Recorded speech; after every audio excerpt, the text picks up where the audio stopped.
Is the ACC back where it needs to be, or is it still where it used to be? We're going to talk about it on 94 Feet of UNC. Gordy to Black. The time, 18. Shot, Jordan! Michael Jordan! Swicker with the defense and the rebound. That's a good effort by Swicker. Stackhouse streaking in on Parks. Reverse dunk is good, and he gets fouled by Parks. Oh my goodness, what a dunk by Stackhouse. Interesting that he brought him back so quickly, but you know what? They're down eight. In fairness, you can't teach that. You can't teach that. You can't teach that high-rising ability. 3. And Green rips down the rebound in traffic. 4-on-1. Great job. What a terrific job in transition. I mean, you could. The glass no good. Rebound followed by Hansgrove. Good! Carolina. Inside 30 overall. Love, top of the key. Alice about this over. Carolina. The Tar Heels have won the national championship. Second, and that is it. There is a new team in college basketball. North Carolina takes the title. Captain, any final. North Carolina is the 2009 national champion. And this year, the confetti is going to fall to North Carolina. They're not going to be denied this time. What's up, everybody? You are tuned in to the 94 Feet of UNC podcast. I am your host, of course, Mr. Linzel Graham, the man that gets no credit from those that use debit. If you know, you know. I ain't got to explain that. Listen, I appreciate all the love and support. I got some special guests, of course, in the building with me today.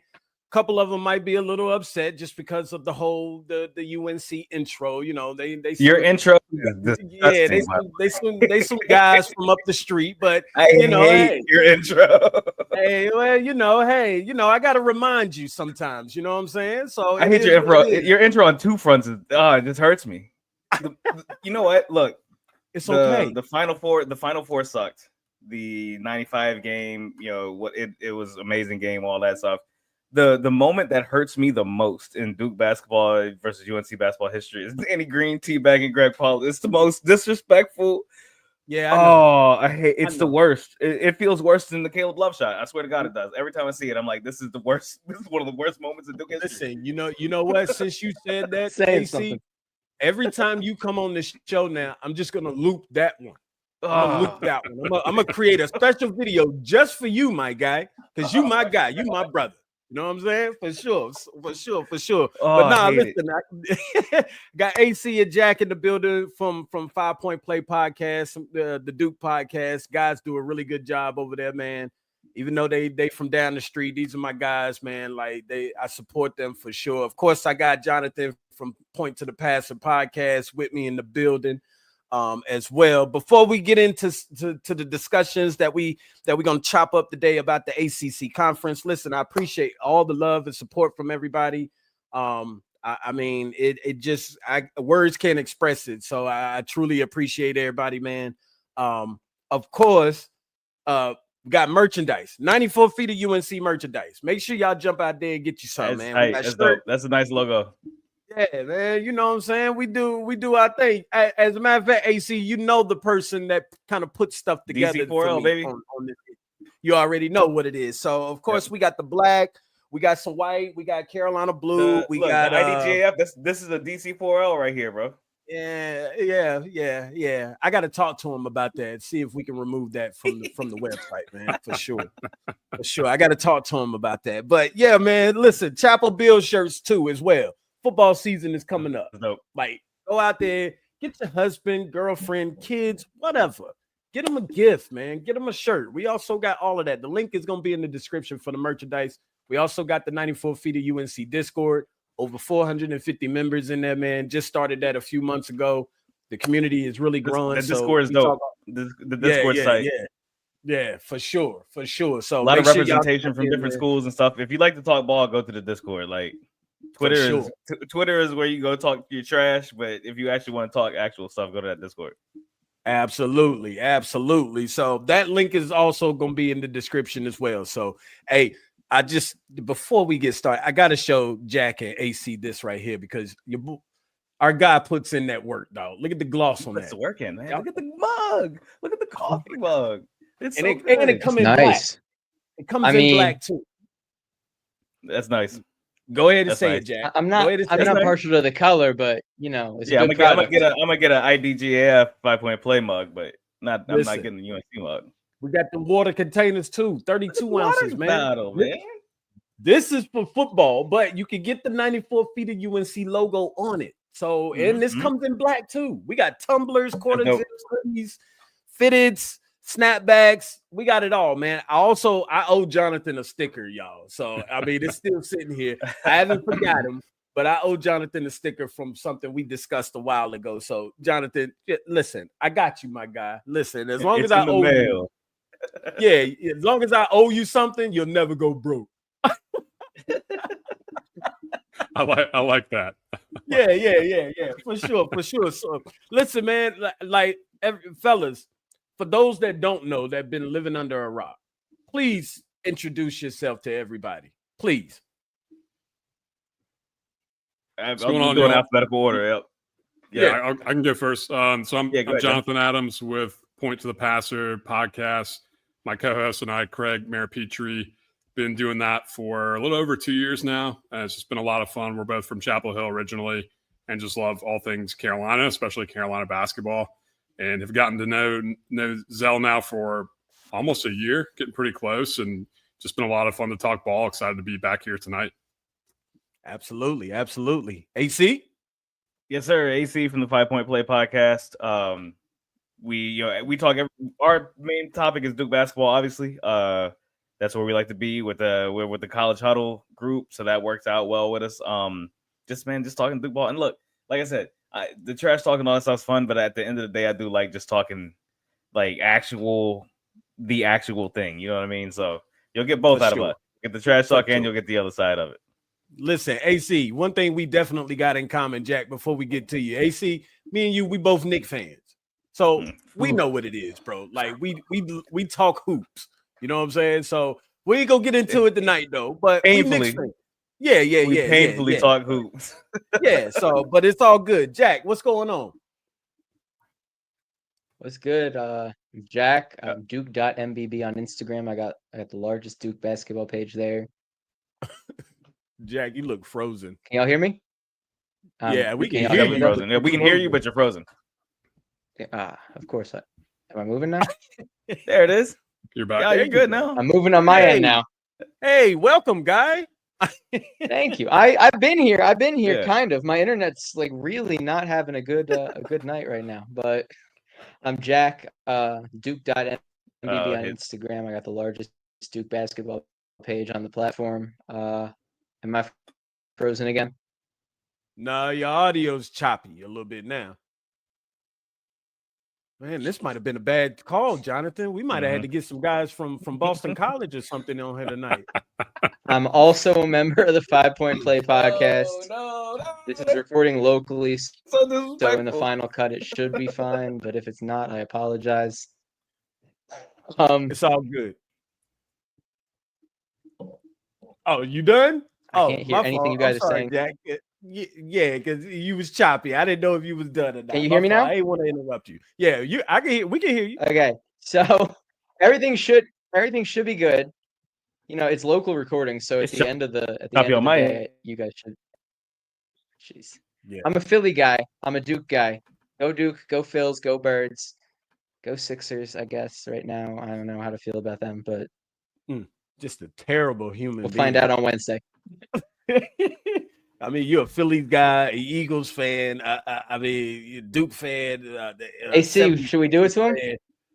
Yeah, you're just a terrible human being, Jack. I think we lost AC now. All right, so listen, fellas, I appreciate all 5-Point Play podcast is just the definition of Murphy's Law. Everything that can go wrong will go wrong when we record. So, not much difference here. I told you. I should have got Boston College. I guess it's just us being here. Yeah, that's what it is.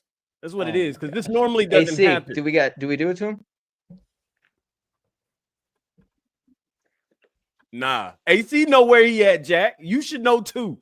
He know where he is at. You in the Zeldome, baby. He know where he at. He know he in blue heaven over here. Like he knows. He knows. Blue hell. Blue hell. Yo, AC, go Birds. Nah. Yes, sir. Go Birds, baby. Yeah, we ain't doing that. Look, he may be a Knick fan, a Met fan, but he knows what football team to root for. Well, see, that's where we disagree again. I don't understand what it is with you in the blue. I like your AC on the blue and orange on basketball, but when you go to that blue and orange on baseball, now we got another problem. Mets, baby. Like Mets. we got a whole nother problem. Phil's just took I'm just saying. I like to feel pain, so yeah. I'm a Nets fan. I'm a Mets fan. I'm a Knicks fan. Clearly. It hurts. All right, so you gotta feel something through the day. So, fellas, let's we decided that we was gonna put this together. This is something that I definitely that I'm gonna start doing, of course, every year.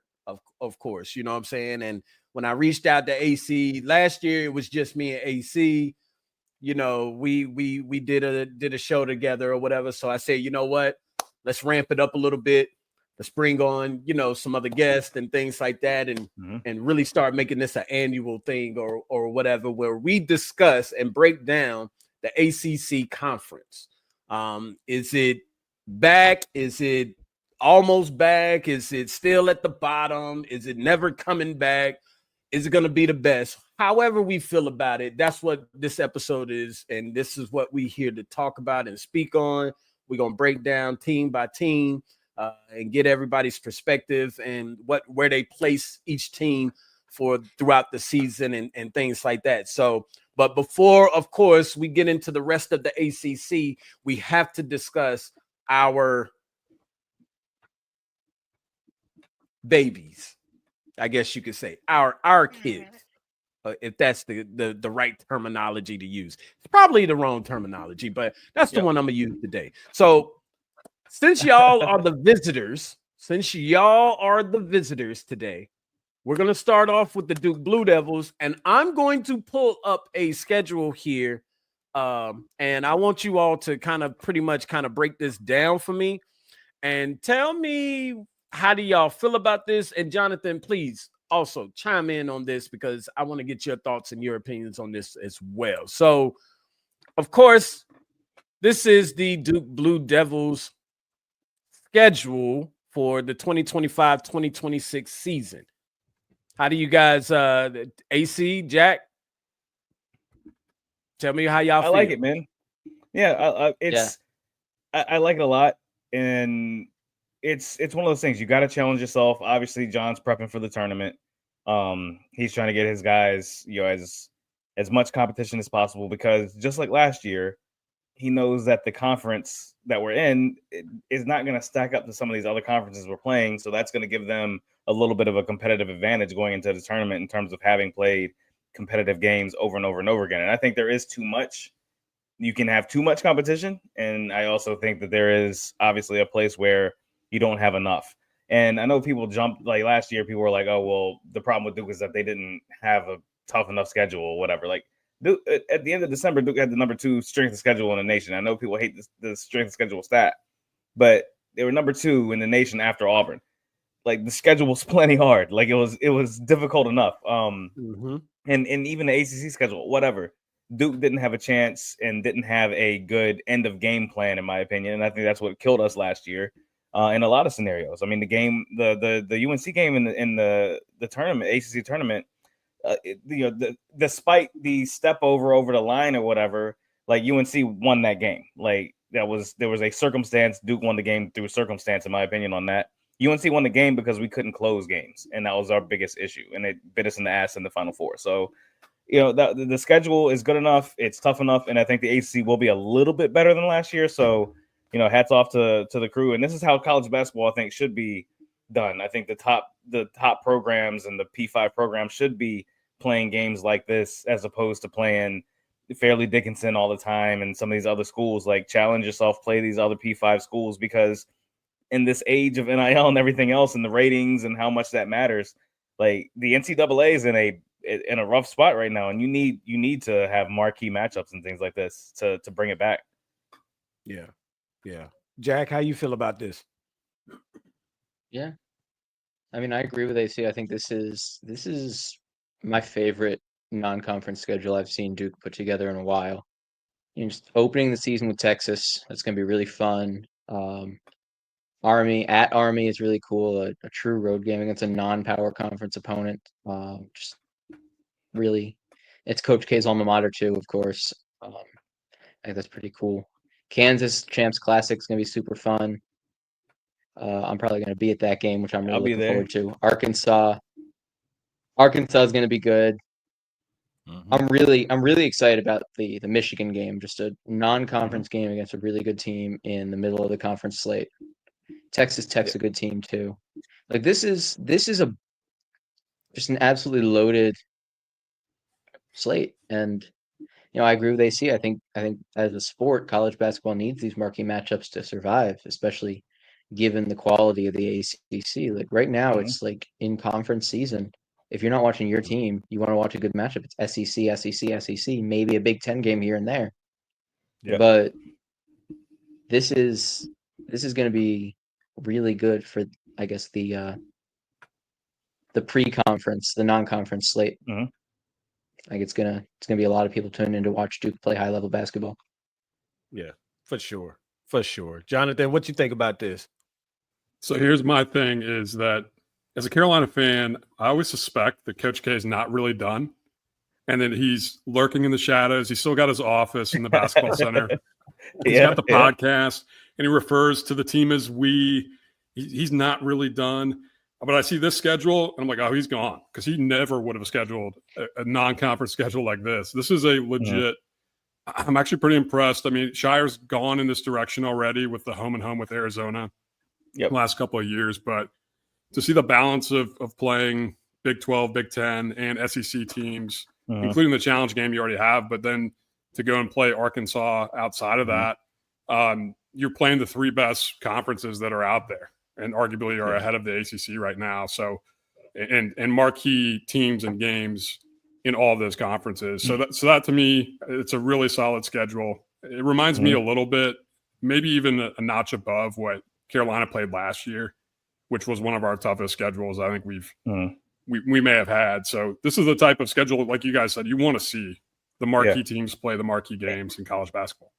And obviously the tournament committee has shown their hand on what they're going to value. So if you're a team where you're like, the difference between a 1 seed and a 3 seed is vast. Like the difference between a 5 and a 10, I think, is closer together than a 1 and a 3. And because of the competition you're going to play, because of the just the pressure that comes along with that. And so, a couple years ago, Duke won, the ACC tournament, and then ends up as like a 4 or 5 seed, whatever we were that Filipowski year when we played Tennessee. But so like it was obvious what was going to be valued. So John Shire, he's shown that he's able to adapt and willing to adapt. He was like, okay, that's the rule that's being set. This is what you have to do then. And the rest of the country just is going to have to follow suit. And they do. Like, you got these really good conferences, so their conference slate takes up the slack, just like the ACC used to when we were getting, 8 and 9, 10 teams in the tournament. But, now it's not that. So you got to go find it in the non-conference slate. I think the only thing I would say that I'd like to see different with it, and this is more a comment about college basketball in general, is more of the home and home. Sure. Home and home matchups. And certainly I understand why a lot of these games are neutral sites. There's dollars attached to that. But the more that you can have the ongoing home and homes, I think the better. And I do appreciate, like, the Michigan State game is a return of a game that was played at Cameron during COVID. And Duke didn't have to do that. That was during the Big Ten Challenge. So they didn't have to do that. So I respect that they're going to East Lansing for that game, because that environment up there is pretty awesome. For sure. I mean, Duke played. I mean, I'll never forget it. It was ACC tournament or ACC Big Ten Challenge. Like, Duke played at Indiana, and that was awesome. Like, that was just such anytime Duke played at Wisconsin was always such a great atmosphere. At Ohio State, and I know you guys had your back and forth with Ohio State a lot. Like, those are just great atmospheres that you want to see these teams play in, as opposed to watching them play in the Grizzlies facility or the Knicks facility or, wherever else. And I'm not going to complain as a fan because I get to go to Madison Square. But, there's just an aura about playing at Kansas. Like we're gonna play at Kansas next year, and it's just one of those things. I mean, when I look at this, excuse me, when I look at this schedule, I only see one home and home that y'all could possibly come out of this and have. I mean, y'all Michigan State pretty much, or Florida. Yeah, it would be Michigan State. Well, the Florida, I don't really include that just because of the fact that's SEC. It's the ACC SEC challenge. So the only one that I can see would be Michigan State. And we already have one. We already have one with Kansas. Like this is just a part of the Champions Classic, so we can't do it obviously this year because Champions Classic. It's the reason we can't do it this year. Next year we play in Lawrence, and then after that, Kansas has a return to Duke in like 2029. Okay, and it's like that's the schedule, though, right? And in college basketball, it's not like football. You know who your non-conference opponents are like 6 years in advance. Like you can right now I can go to Virginia Tech's website. You can go see because of Virginia Tech alumni, whatever. That's why I bring them up. You can do it with any college. But I know for a fact that you go to Virginia Tech's website and they have a little thing that shows all the non-conference matchups that they've already signed until like 2034.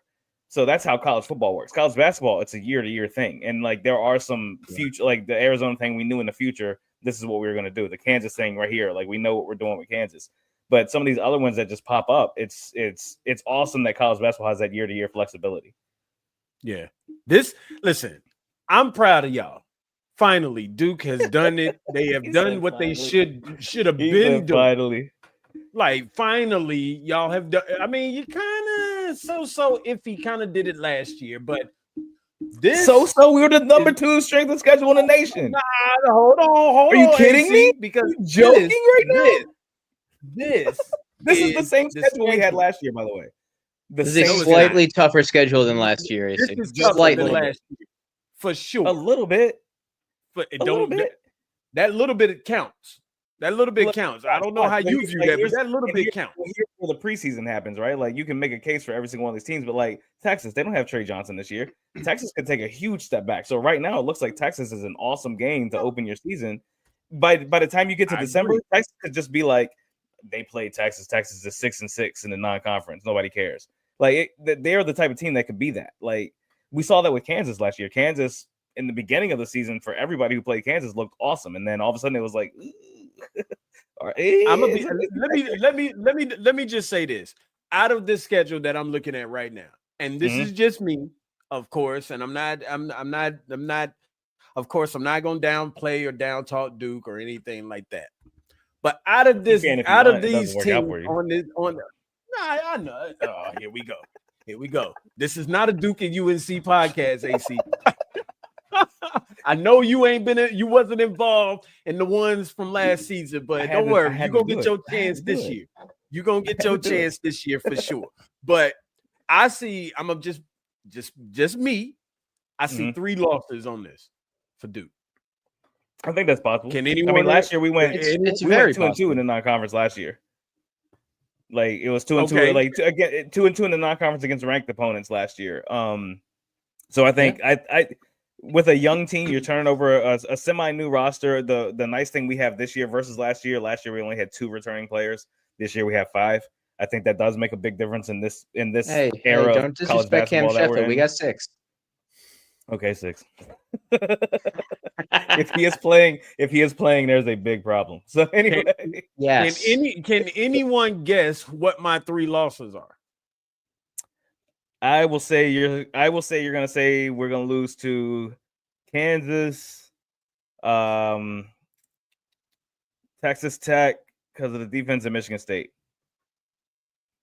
No, you. As a matter of fact, you're wrong on all 3 of them. Okay. If you say Army, I'm gonna leave. I'm going to shut the computer down if you say Army. No, I'm not gonna say Army. I think it's gonna be. You're gonna say Michigan, Florida, and like Arkansas.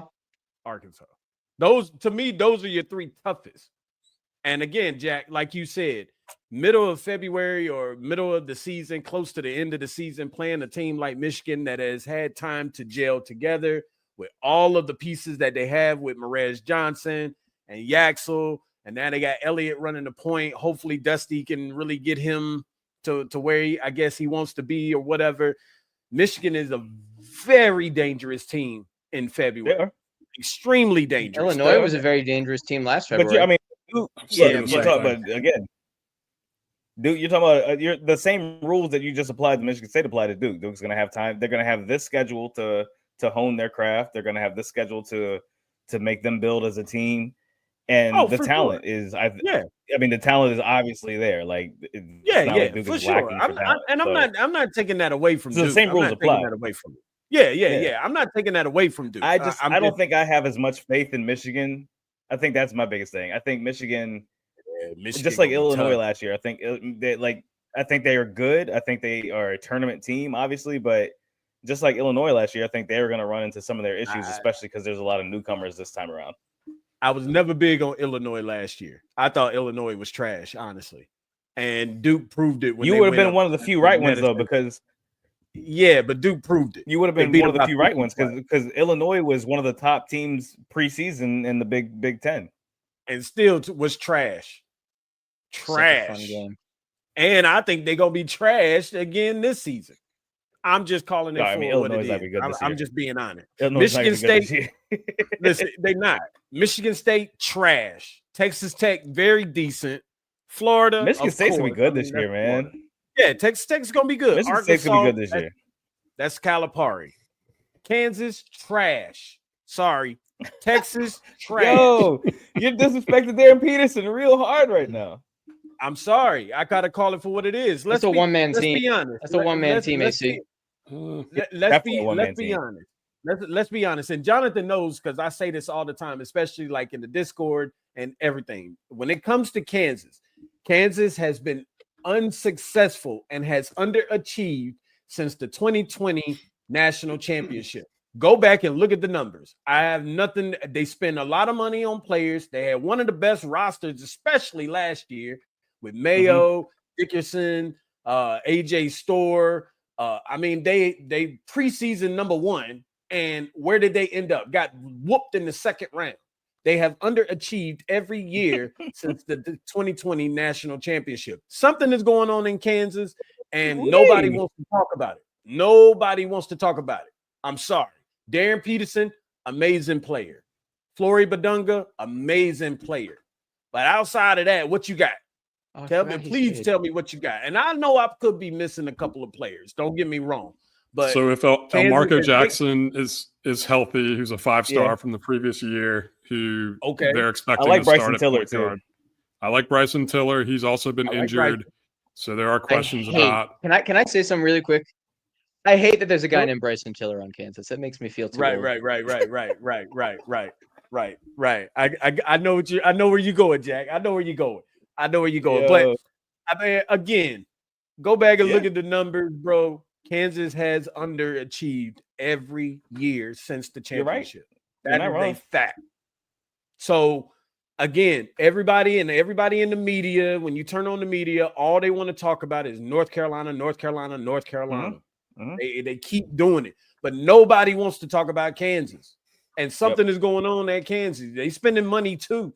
They hesitate to talk about Kentucky the same way too. Because Kentucky started out hot just because they beat Duke, and then they fell off. Yeah, but the reason they're not going to talk about Kentucky is the fact is Kentucky is, and I'm with you, but they're not going to talk about Kentucky because Kentucky they're delivering when it comes to getting the big name players. And again, it's also Mark Pope in his early stage as the head coach right now.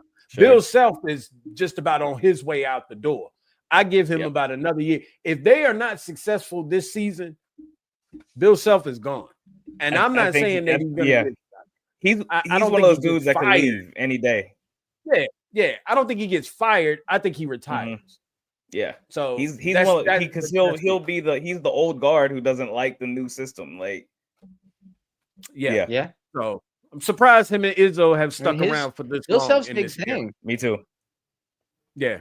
So Self's big thing has historically been developing guys. He can't really do that anymore. Yeah. Mm-hmm. So, but I like this schedule. Finally, Duke has they made me proud. They've made me proud. Thank you, Duke. Look, I'm glad Duke got the seal of approval.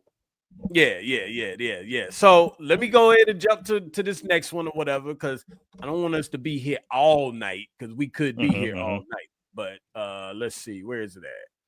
So let's talk about this one. And listen, AC, Jack, I know y'all gonna have something to say about this, but nobody talked about it last season, but they're gonna probably talk about it this season.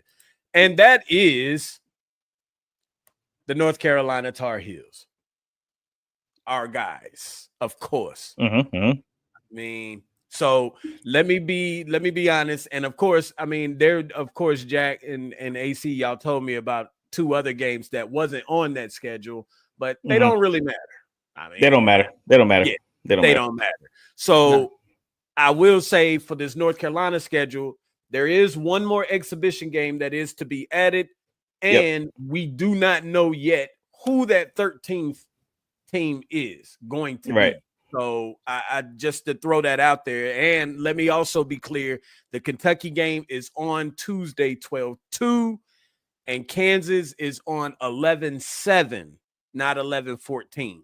So that's the only things, I guess, that needs to be tweaked on this schedule, I guess you could say. But listen, I'm gonna start with Jonathan on this and get his thoughts, and then Jack, and then AC. Y'all tell me what y'all think about this.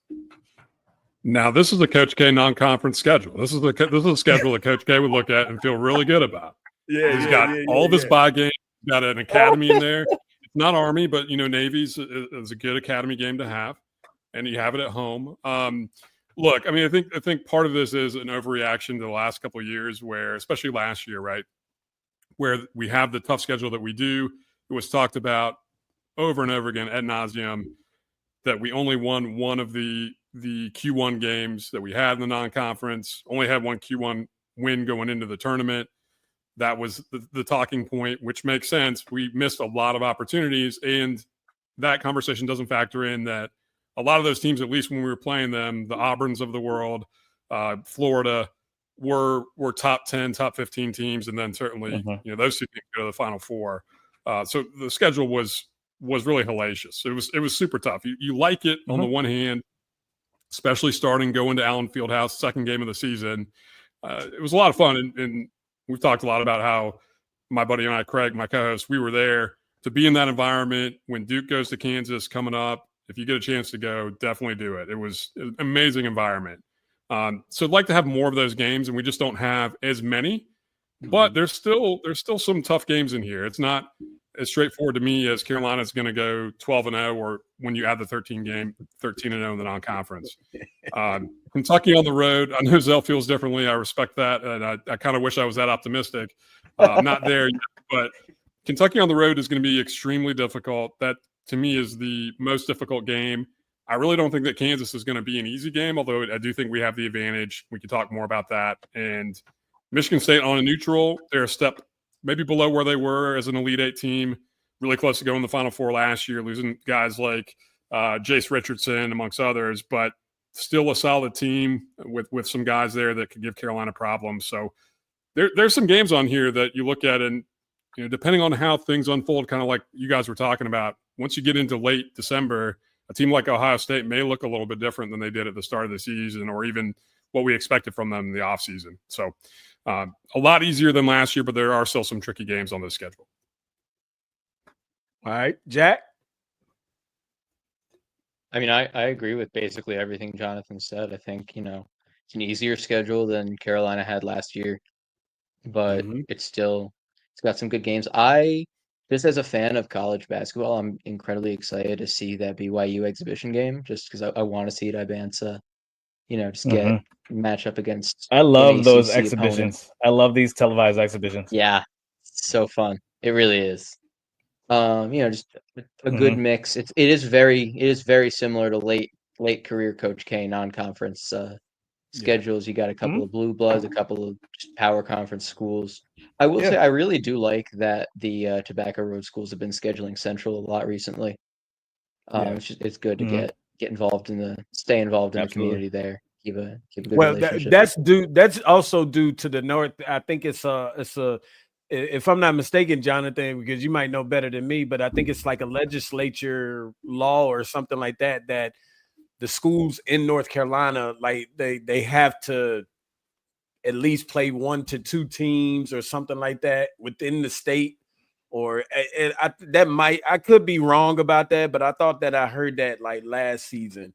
I could be totally wrong. It is something that went through. I don't remember the logistics of that, but that's a good point to kind of get a sense of how that impacts basketball.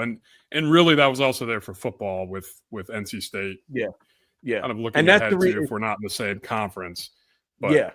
And that's the reason why you see ECU and Central on the list. Yeah. So, I mean, I think that's that. But again, I could be wrong about that or whatever. I'd have to fact check that. But AC, what you think about this? I like the schedule, man. And like you said, like you honestly, like you're saying it like the Coach K schedule, and I know people are going to be like, that's a slight or whatever. You do what you have to do to get wins in college basketball. And in hindsight, a lot of the times that Coach K did this, the team that he had wasn't necessarily a team that he thought could be great. Like you could tell how great K thought the team was by how he scheduled. Like his the entire 40 years he was at Duke, you knew exactly, like the non-conference would tell you exactly how K felt about his team. If he wasn't given, like Shane Battier and them weren't playing cupcakes every game, like they were playing marquee games because he knew that was a great team. The Apollo season, like we had a really good non-conference schedule because he knew that was a great team and he wanted to challenge them.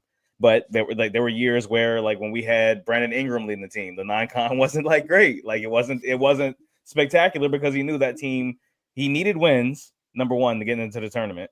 And then on top of that, you needed to also make sure you get your guys where you wanted them. So you got to give them some confidence building shit. So that's kind of how it was. And I think this year, and I'm not saying you have to build confidence, but like Hubert's turning over a brand new team, kind of like we were last year. And I think this is a perfect schedule for what you're doing. I don't think you need to do the schedule you did last year to get into the tournament, number one, but to also test your team and get your team to, like, you space this thing out so well. Like BYU to start the season, space it out. Michigan State's in the middle, and you kind of almost end the non-conference slate with Georgetown, which is not going to be a bad team. Like they are going to make some improvements this year.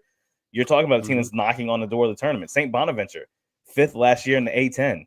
Like the A10 is like a P5 light conference. So 5th in the A10 is nothing to scratch at. And they're bringing back a lot of stuff that they had from last year. So I think the St. Bonaventure game is going to be a really fun and good game to test the team. So I think it's a good test for the team. I think you also build wins with this schedule, and you're not going to be in the place where you were last year. Like you talked about, Jonathan, where, you know, you're 1-12 in terms of Q1 or whatever, tournament teams or whatever you want to call it.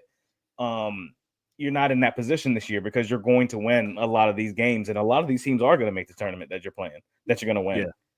Yeah. Like all these they're not all just bye games. Like these are some teams that are going to get into the tournament in their small conferences. Yeah. So here's my take on this real quick, and I'll run through this real quick. So, of course, this past weekend, I went to Chapel Hill, had a chance to watch the summer pickup game. And I mean, listen, Carolina looks really good. Now, granted, it's a summer pickup game. Take that with a grain of salt. You know, of course, these guys wasn't playing for, you know, it's not like the game counted or anything like that. But I love some things that I saw, right? So with me saying that and then looking at the schedule, I've already told so many people that, number one, I think the BYU game, because of the fact that everybody is doubting North Carolina this year, BYU game is a statement game, even though it doesn't count, but it's a statement game. Go in to Salt Lake City, punch them in the mouth, regardless of whether you win by 20 or whether you win by 2. Win the game, make a statement, because now the media is going to start looking at you a little bit different. In my eyes, again, it is an exhibition game. A lot of these other teams, I'm not really concerned about. Majority of these games are in Chapel Hill. Like, so I'm not, and that says a lot. That means a lot. Kansas, again, probably a good game, but Carolina prevails in that game. We're sick of Kansas. No, for real. Like, right? Like, UNC, that, and that's a huge, that is so important what you just said. Yeah. Because y'all can and should beat Kansas, and regardless of who cares if it's at home? At the end of the year, Q1, that's a Q1 win. Exactly. And it's not just a Q1 win, but it's also this is a top Q1 win because Kansas is gonna be good. The NCAA will make sure Kansas is good. They'll call as many fouls as they need to against Missouri to make sure Kansas is good. Well, Missouri in the SEC, but still, you know what I mean. But yeah. So just like Michigan State is gonna find a way to make the tournament. But I think we win that game. The toughest game to me on this schedule is Kentucky. I agree. I think we match up well with Kentucky. So, but this game is at Rupp. It's going to be a little tough. The environment's going to be crazy or whatever. Again, like I told Jack before we started the show, I'm always the one to jump off the ledge. If I got to jump by myself, that's fine. But I always seem to find my way back up to the top again for me to jump again. Yep. So, but you know what? I have no problem with doing that. The Kentucky game, like that's a game last year where you play Kentucky at Kentucky or whatever. RJ Davis keeps you in the game because of who he is. This year, you don't have an RJ Davis, so this is going to be a building moment. And I think you're right. Like win or lose, like I don't think you have to win the Kentucky game for that to be a stepping stone for your team, especially it being in December. Because by December, there's a lot of determinations you've made as a coach, and now you're moving into the conference slate. So now you're moving into more of what your tournament roster is going to look like, and playing Kentucky with that build of the tournament roster. And if you win that game by 3 or you lose that game by 5, I think those two are the same thing in terms of what it means to the team. Now it'll be different if you win the game, and now that's another notch in the belt for the tournament and seeding. For sure. But regardless of seeding, like you build some kind of confidence with your team by not getting blown out in Lexington. And I don't think at all you'll get blown out in Lexington. Like you said, I think you do have a chance to win that game. Yeah, and I listen. Looking at this, without the 13th game and all of that, I got us 12-0, 11-1. That's just me. And I can very, very, very, very much see that in this schedule right here. Like you can make a case for any side. Yeah. You could make a case for any side. Yeah. So you said you saw 3 losses in the Duke schedule. I don't think Duke's gonna lose 3 games in their non-conference. I think we're just better than the teams we're playing. But y'all have a tougher schedule than we do, so of course, I mean, I still think we're better than. That's why I made the qualifier of we're better than the teams we're playing. I still think we're better than the teams we're playing. The thing is, if Carolina had that schedule, I would probably say the same thing: 3 losses. Like, I'm just it would be more losses. If Carolina had that same schedule, and this is why I think this is smart. And this is not a slight. I'm not saying this as a slight of you need to schedule harder. It's the Coach K schedule. Coach K was very, very smart and diligent about how he scheduled. It worked, right? Like he won the most games in the history of college basketball. His team was always in the tournament. They were always a high seed. It worked. Like regardless of what you want to say about Coach K, what he did worked. And this is Hubert Davis, not Coach K, but this is that type of thing. Like I think this is very calculated. I think this is very well put together. I don't think Hubert went to this expecting 12-0. So you could go 12-0. I don't think he made the schedule expecting 12-0. I think he made the schedule expecting we're going to win some of these games. We could lose some of these games. It's fine, but it's not going to be the same debate you had last year where we were 1-12 Q1. Right. Like we're going to have more win opportunities here. Yeah, I agree with that. I mean, I have some other reasons and other thoughts too, but I mean, I'll save them for an off-air type of conversation or whatever. So, but that's neither here nor there or whatever. So, All right, fellas, like, listen. So, we're gonna run through this other one, as y'all know. Let me make sure I get this here. My guys had to tell me how to do this, man. I appreciate y'all. You know what I'm saying? Let's see. Is that it? There it is. Sir, you did it. You did it. Look at me. Yes, sir. Yes, sir. All right. Hey. All right. So listen, fellas. Let's go through these rosters. I guess we'll just start from the top and work our way down. I guess you could say. So Boston College, first team up. Earl Grant, 5th season. Let me know where I need to stop at for y'all to see. Is that You can go past Boston College to the next team. You can go to Cal. Seriously. This is Donald Hand and Donald Hand only. Say no more. That is say no more. Oof. Donald Hand Jr. needs Donald Hand Sr. out there for them to be able to be for real. That's in any conversation about being competitive. Very true.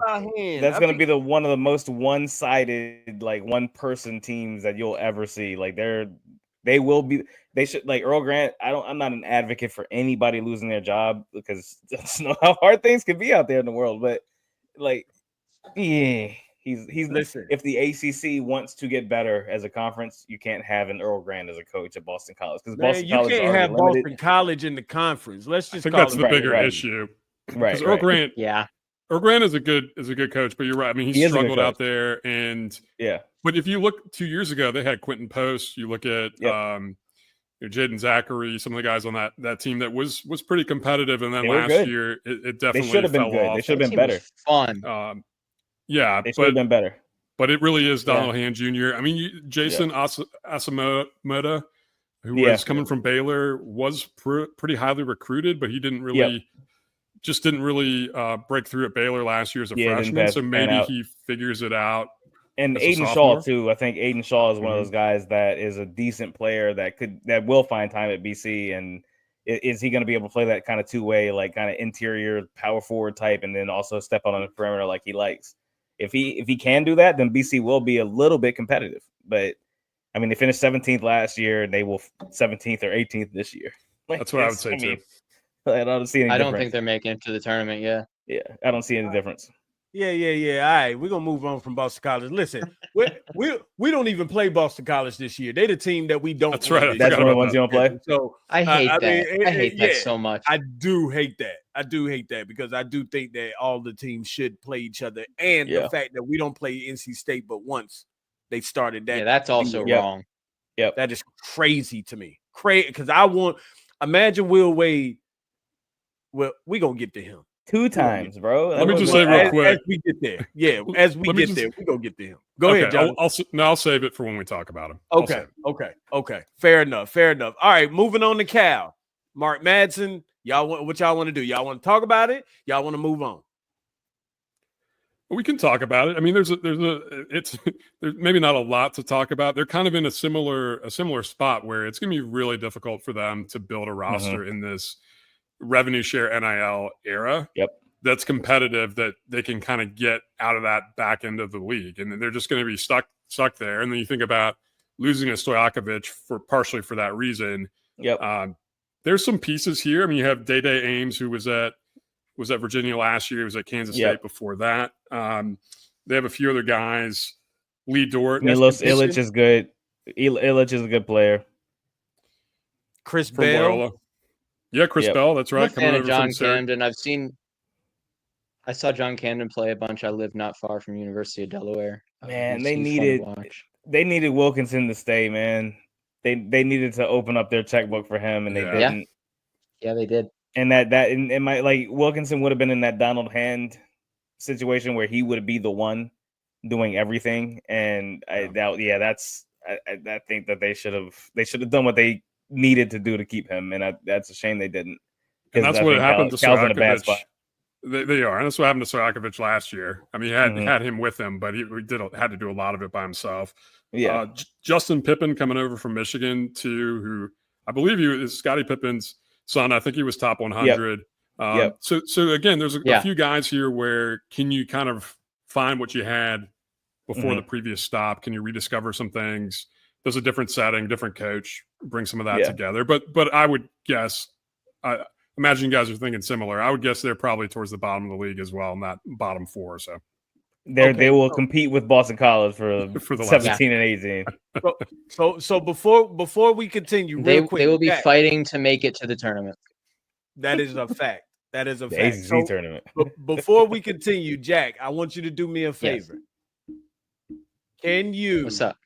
While you're sitting over there, keep a stat line, because what I want to do is I want to go ahead and put these teams in their place as we talk about it. Like, if Cal is going to be the 11th best team in the ACC, then let's put them in the 11th spot. Like, so we already know Boston College is going to be at the bottom of the barrel. 17 and 18. Cal and BC, they're gonna make it up. They got the foundation of the conference right there. So do we all agree that BC is gonna be 18? Yeah, yeah. 18, basically. Okay. I would put BC 17. I would put Cal 18. Wow. Because of the travel. Cal has to travel so far all the time. Point. That's true. That's going to be grueling. That's what makes that. I think they're equal in terms of badness, and I think the fact that you have to travel so far is so rough. Well, they don't have to come to Chapel Hill this year. That's for sure. So, I mean, they definitely don't have to come to Chapel Hill. And, well, hey. They don't come to Cameron either. We go there. Yeah, so see, I mean, hey, all right. They're not beating us. So we're gonna put so Boston College. We're gonna say at 17. Yeah, that's fine with they're at the bottom. Doesn't really matter. It should be noted that this is my keyboard. I don't know why you showed us that, but no wonder your computer. No wonder your computer and stuff ain't working. So no wonder the connections are all off. Like, man, blame Comcast, not my keyboard. No way. Okay, so Cal and Boston College are the bottom two. All right, let's move. Let's go to Clemson. How we feeling? Big step back for Clemson, in my opinion. Huge step back. Huge step back. They're in the bottom half. They're like in the lower 10, third quartile. They're in the upper half of the bottom half, if that makes sense, of the ACC. And it's going to look like they drop because what's going to happen is they're going to get the bump from the Brownell bump from the last several years where he's been really consistent. And so they're going to be in that top half of the league. In some cases, I'm seeing them even like top 6 or 7. And that's I agree with what they have coming back. The core that they built this with the last several years, all of those guys are gone. Now you're with the other Hunter brother, Dylan Hunter, who's been a rotational guy. Yep. RJ Godfrey comes back from Georgia back to Clemson. He's also been a rotational guy, has never been able to break through into a bigger role than that. And then you have some pieces that came in. I know there was a lot of conversation about Nick Davidson from Nevada when he was transferring, and there were a lot of schools that were looking at him, but I think he's a nice piece, but he's not at the same level as Shefflin or even Victor Locken from last year, let alone a PJ Hall from the previous years before that really carried that core for Clemson. Can we talk about Shefflin quickly? Yeah, what do you think about his route running, inline blocking skills? Very excited to watch Trey Freeman crack him in the football game early in the season. Hey, listen, this is not. It was only related to that. I think that Seth Trimble should play for Bill Belichick next year. I think he would be a really good. Like he could play. He's an athlete, man. He could play strong safety. He is an athlete. You put him athlete on offense, multiple positions. Put him at running back, split him out. Shefflin. If that actually happens. I don't know if he's really going to go through with it. I feel like it was one of those things he said, but I think he's doing it, man. You think so? I think he's rostered. I think he's doing it. I think he's rostered. I mean, as many flagrant fouls as I think he fits. It works. Football works for him. You only get this opportunity. He did a lot of holding once in his lifetime, and we've seen guys do it. Greg Paulus did it for transfer from Duke to Syracuse to have his grad year. Play quarterback. I mean, Paulus different situation. Also, he was at one point looking at he tried out with the Packers before going to Syracuse. Right. He was what, one of the top, if not the top quarterback prospects in the country. I believe he was the top quarterback, and he decided to just play top point guard. It was crazy. What a crazy life. So Ian Shefflin is number 18. He is rostered. Okay. I'm going to watch Clemson football all season this year just for that. Yeah. That's the storyline that I'm following in college football. His bio is beloved Clemson basketball star for 4 seasons who completed his eligibility in basketball before opting to use the final year of his 5-year collegiate clock to pursue football. That's crazy. That's crazy. That's crazy. So where do we place Clemson? 12. Yeah, that my first instinct was around 12. I was thinking 12 in my head. I think they can be a little bit higher, but that's only because I think the bottom half of the league is still not very good. So bottom, yeah. So, but they could be 12th. I mean, they could drop that far. I might have them more like 10th. I was going to say 10. There's some pretty bad teams, but I think they're just really going to struggle. Again, maybe some of these guys they brought in pop, and you never know. Some of the guys that have not been as highly touted really find a role and can carry this team, but they lost so many pieces that it should be a drop. So we play it safe. Let's give them 10 for now, and if we need to move them, then we'll move them. Sure. That works for me. I think that all means the same thing. You're not in the NCAA tournament, so whatever. That's right. Okay. All right, cool. So, of course, we already discussed Duke. Just taking the biasness out and the hate out, because, well, I don't even want to use hate because that's a strong word, but the dislike, because we hate NC State. I mean, we just don't like Duke at all. That's correct. Period. But taking the biasness out, taking the dislike out that all of us have, and whatever it is that we have, can we at least say, of course, top 3? I think Duke's number 1. I still think Duke's number 1 in the conference. I still think they're number 1 in the conference. I don't think they're gonna win. I'm not saying it's the same. I'm not saying it's the same team as last year. I'm not saying we don't come out of the regular season with a five loss regular season or whatever else. We haven't gotten there with our podcast even yet, dissecting the games or whatever. But it's still, it's not one of the best teams in the conference. You got 5 pros next year in the draft. You brought back a contingent of players that were very important for the team last year. Malik Brown, say what you want about him, he was one of the best defenders in the country at one point last year before he hurt his shoulder.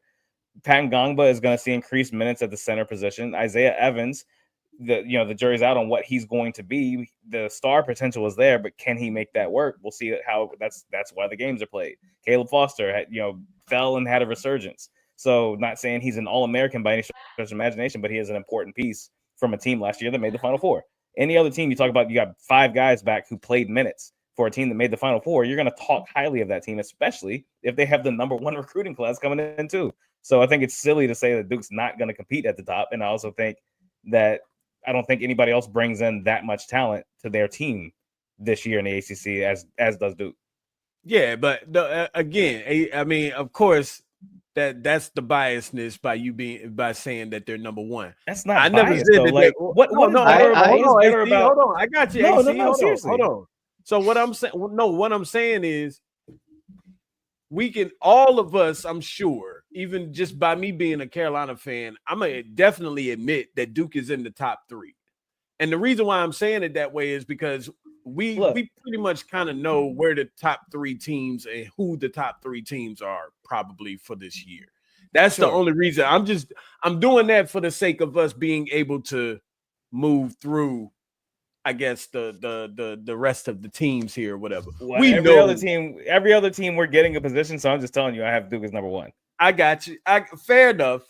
Because I mean, of course, we could go North Carolina number 1, but sure. But it wouldn't be realistic.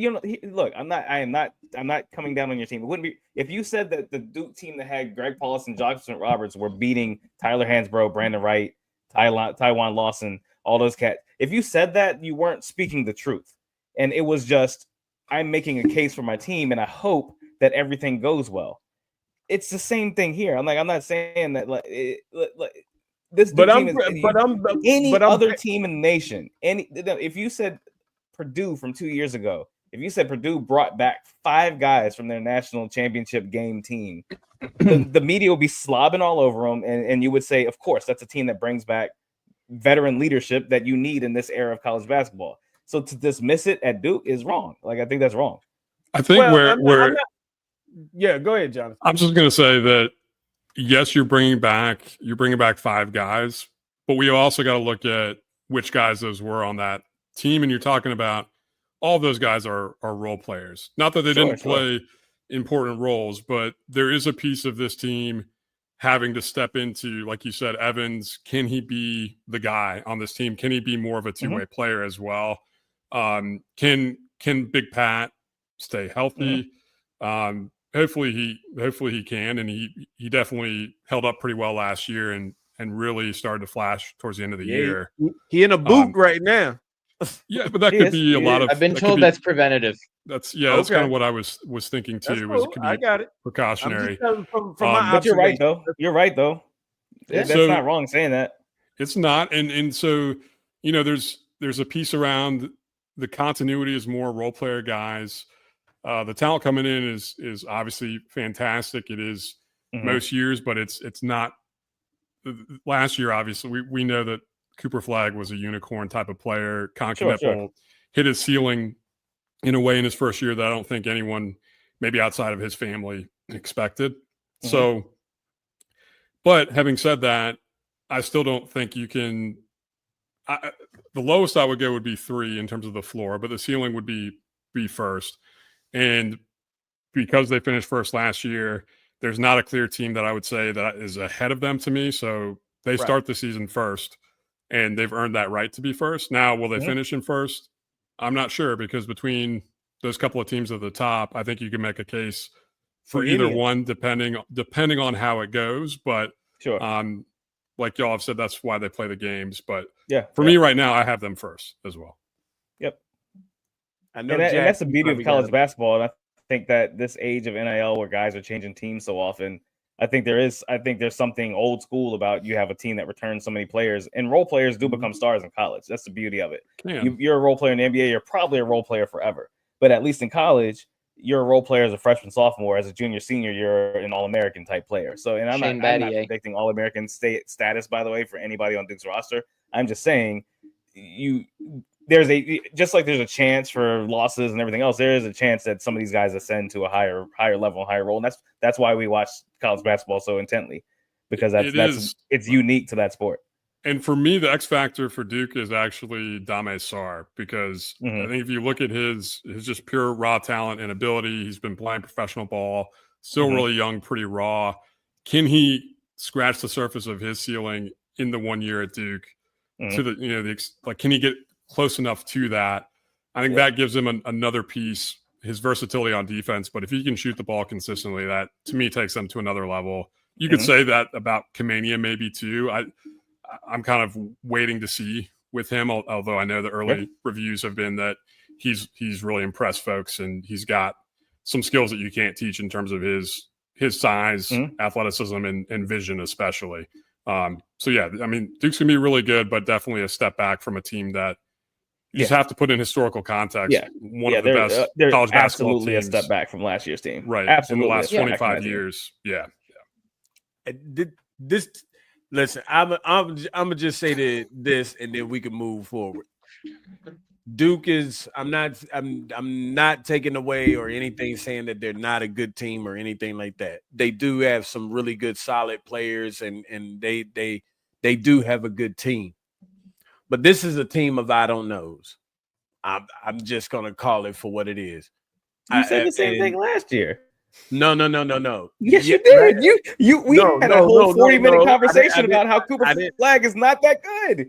My conversation was about whether he was generational talent or not. It wasn't none of that. It went from that to you were like, I don't think he's that good. You put it on wax. You said don't get me wrong. You know what? I don't think he's that good.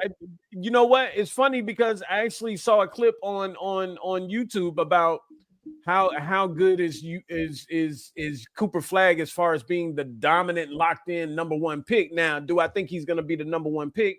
Absolutely. However, at the same time, the comparison was between him and Zion. When Zion was in college or whatever, there was no doubt in mind who was the number one pick unanimously. And that was my whole point last year. Is he going to be the unanimous type of player? And I threw a lot of different comps and things out there, whatever, for people to understand where I was coming from, but nobody just wanted to seem to catch it.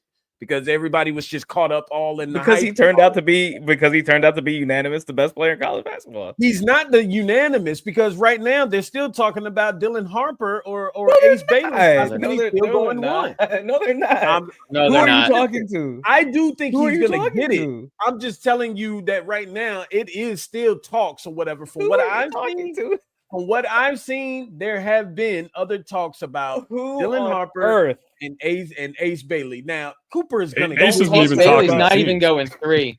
Like Ace isn't going 3, man. Let's be honest. Don't talk to them about basketball anymore. Don't if you're talking to somebody who says that, don't talk to them about basketball anymore. No. I didn't talk to him. This is clips that I've seen on YouTube and on Instagram and all of that and stuff or whatever. And these are legit conversations.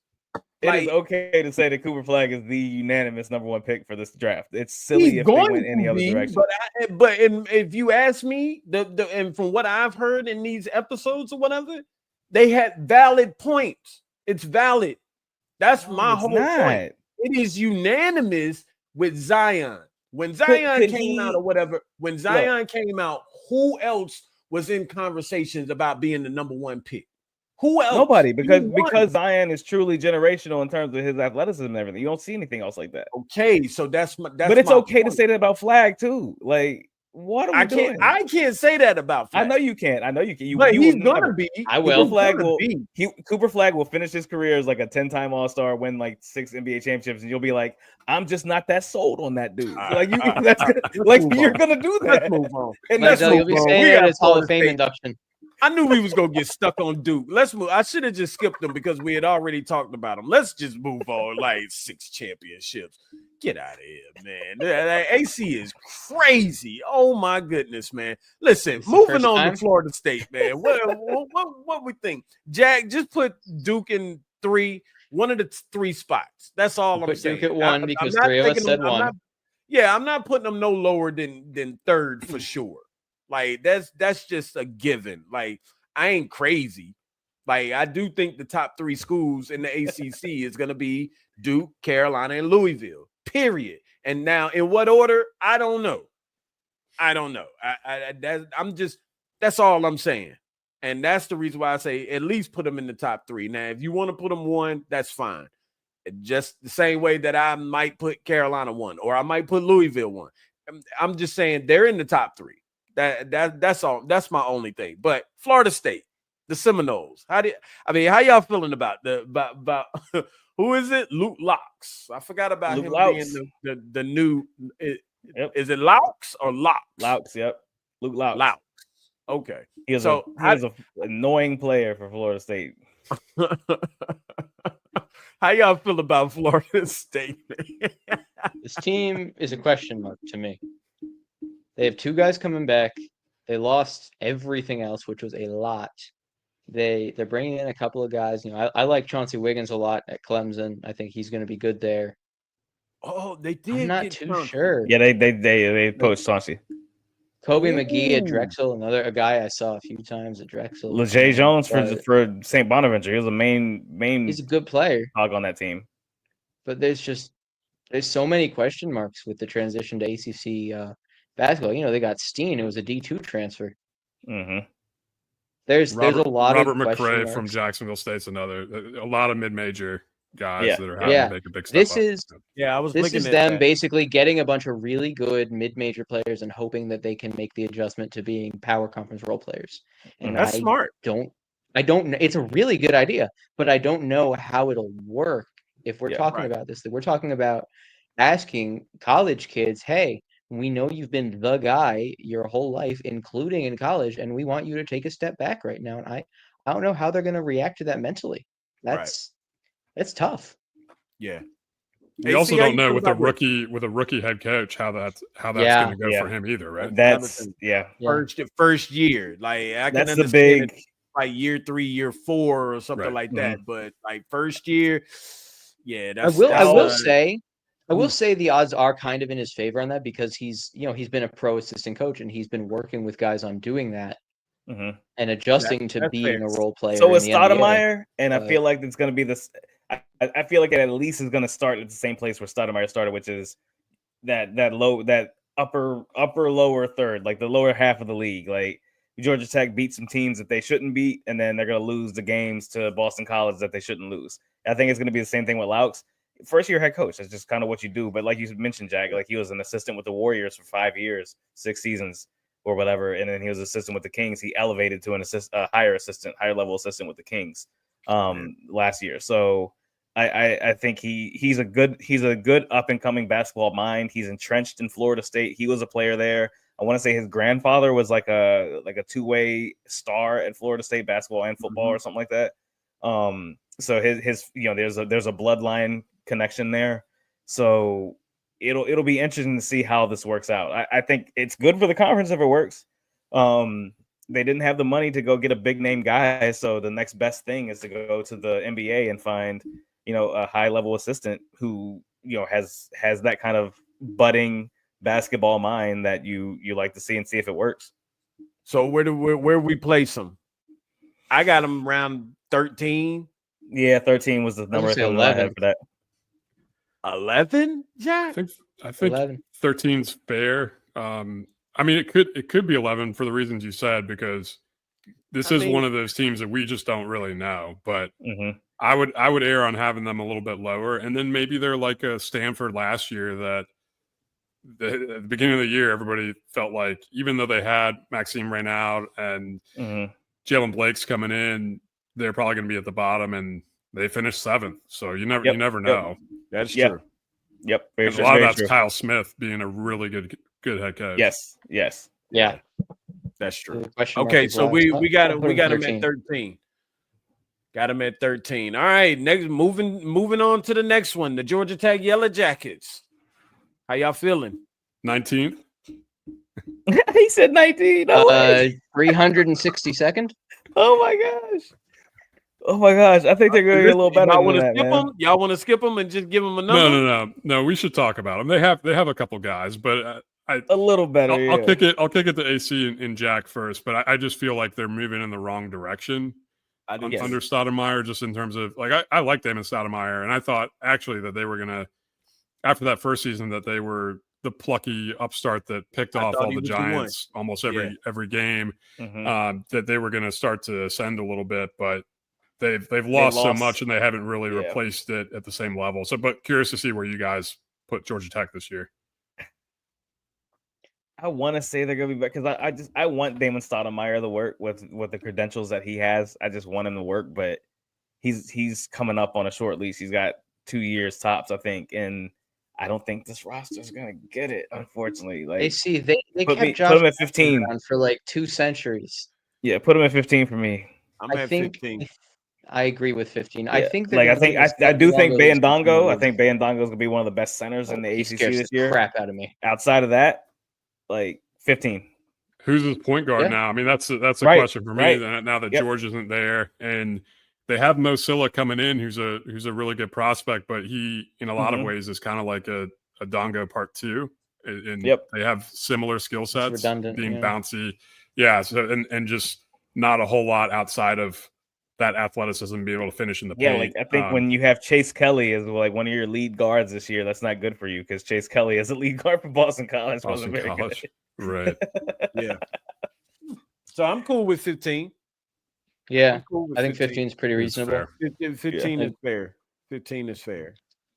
Moving on. The other juggernaut in the ACCs, the Louisville Cardinals, Mr. Pat Kelsey. How you guys feeling about the Louisville Cardinals? Top three. Yeah. I don't think there's no question about that. Of my personal top 3, I think they're the easiest to pick off. I do agree to drop with out of the top 3. I do agree with that. I mean, they got some. Yeah. I agree. A lot is hinging on Michael Brown. He's an incredible player, by the way. Love that kid as a prospect. I would really wish John Shire went after him. He's so good. He's so good at basketball. A lot's going to hinge on him, and that's tough to hinge on a 6'1", 6'2" freshman and then be expected to be one of the best teams in conference. Like that's difficult. because the guys they're returning aren't the guys that made them Louisville last year. The thing that made Louisville so good was Edwards, was those guys that they had last year, man. Like,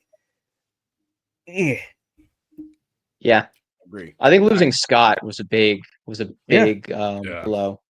That was a really good player, and James Scott, Chucky Hepburn. How good was Chucky Hepburn? Is it crazy to say I honestly think they have a better chance of finishing 4th than 3rd? Listen, no, I don't think that's crazy at all. If I had to think of something or a number or whatever, I got probably maybe 5 pushing. Maybe 5. My thing is, I just don't know. I just don't know who passes them for me. Yeah. In terms of their roster, they are, and that's the other part of it. Right. They are one of the top 3 rosters. Pat Kelsey is a really solid coach, and I think he's for sure. He's building something there. But I agree. I mean, Mikel Brown, he looks the part. He's already had highlights in USA camp. Right. Other things. He and McNeely could be good. Like they could be special together. Yeah. McNeely's a good pickup. You've got Conwell from Xavier, and you've got Woolley from Kennesaw State as well. So between those 3 guys, they're really going to be going for those other 2 spots, because I have to believe they're going to play 3 guards. It's going to be interesting for McNeely this year, because he, like, the thing that made him great last year, which was I'm the only one, he doesn't have to do that this year. So can he be efficient this year? That's a question mark for them, right? Like, there's question marks all over some of these other rosters for them.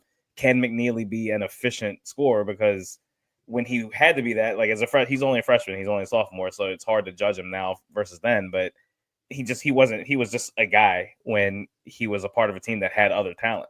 But then when he needed to be that, like TJ McConnell last night with the Pacers, when Halliburton went out, you got to score 10 points in a row for us to have a chance to win. That's what McNeely did for UVA. And shout out my goat, TJ McConnell. So he has that ability for Louisville, on top of, if he can be efficient with Brown, because Brown's going to need the ball in his hands. If he can be efficient with him, then awesome. Like, that team is obviously one of the best teams in the nation. Well, that's kind of where I would prefer McNeely when Carolina was looking at bringing him in, is off the ball like that, primarily as a 3-point shooter. And I'm sure they pitched him on the Rain Smith role from last year. And he's kind of like a Rain Smith plus, because he obviously can do other things. Yeah. But much better. Yeah, I mean, I think he could be lethal in that offense. And then Conwell and Woolley also 40% in that area, 3-point shooters. So if you have those guys around Brown, that's potentially a really potent offense. The question for me, like you guys said, Scott leaving, who fills the spot in that front court? Because the front court was an issue for them last year as well. They had some holes there with Waterman, really wasn't a good fit. Just really a 3-point chucker from outside from BYU coming in. So a lot rides on Mikel Brown at the point, but also on Sonny Frew, the international from Germany, I think. So so but he's somebody like a Luka Bogovac who's coming to Carolina, who's going to be 22 when the season starts. So he's been playing pro ball for a while. This is not a guy who is raw at this point. So I think that could really work. And he's somebody who can guard multiple positions and really be an anchor defensively. So I like the roster as a whole. If they can get Kason Pryor back to where he was at South Florida, then you really have something. Yeah. Sure. Yeah. So where we go? We going 3 or we gonna go 4? I'll put them at 3 with an asterisk. I'll go 3 because of the rest of the league, but I'll go 3. I'll go 3, but I respect the asterisk, because that's just Thank fun. you. For sure. Moving on to the next one is a team that I think might be able to surpass them if everything's jail right. I'm sorry. Yeah. I like Miami. I like Jay Lucas. I like Jay Lucas. Yeah. I love the opportunity that he's given. Ernest Uday, Trey Donaldson. Jay was after him when he was in the portal the first time. Yeah, right. Shelton Henderson. I mean, what we doing? So, listen. Y'all go. Y'all tell me what y'all. I can start. Yeah, go ahead, Jack. I mean, I really like what Jay's doing. Obviously he left Duke early to start to build a roster, because they literally lost everyone. They lost Pack, who I'm sure you guys remember. It was a huge deal when he got that like $800,000 NIL deal in a car when he came in from K-State. Losing Bethea, that's a gigantic loss, Jay not being able to retain him. But bring in Uda, a guy that he was super big on when he hit the portal after his freshman year, which was Jay's first year at Duke. He was trying to get that as set as possible. It ended up falling through. Bringing Shelton with him after Shelton was obviously signed with Duke. That's like a pro-ready defensive player with. I don't know if his offense is collegiately ready. That's his question mark. But just building a really good team. Marcus Allen from Mizzou, Trey Donaldson. I'm intrigued. I think their ceiling is 3, but I think their floor could be like 10. Yeah, that's kind of where I'm at with them too. Because how quickly does Jay get it figured out in the head coaching role? It may take a little bit of time, and he does have intriguing pieces here, but how do these pieces mesh together? And I really wonder about Malik Reneau in terms of just like how does he fit with Uday? Both of those guys are at the rim type players. Yeah. And how does that work in terms of spacing? There's not really, at least I can see on this roster, not really a clear knockdown shooter. Where do you get that efficient scoring? I think Donaldson's kind of your only one, honestly. Yep, that worries me. Him and True Washington. I think he and True Washington, but you got to have more than that in this era of college basketball.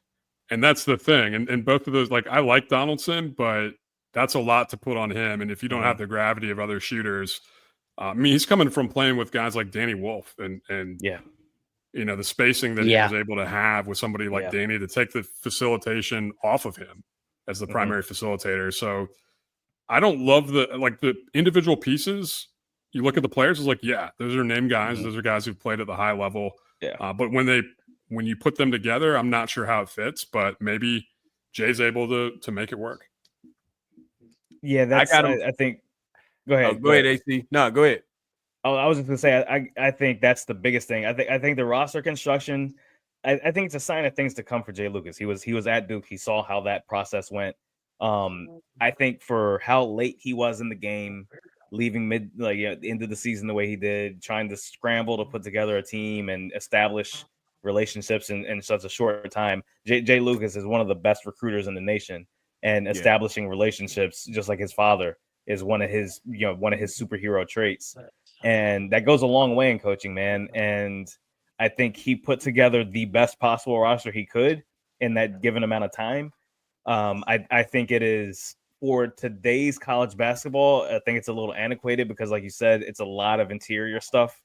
It's not a lot of floor spacing. It's not a lot of movement and outside things. All those guys, Shelton Henderson, Reneau,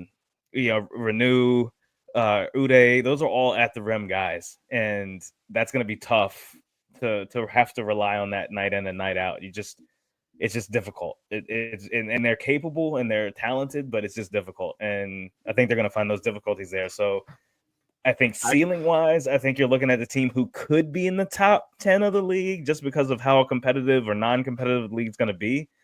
But I think more realistically, it'll fall somewhere around like 14. Or 12. I was going to say 14. Mm-hmm. 14.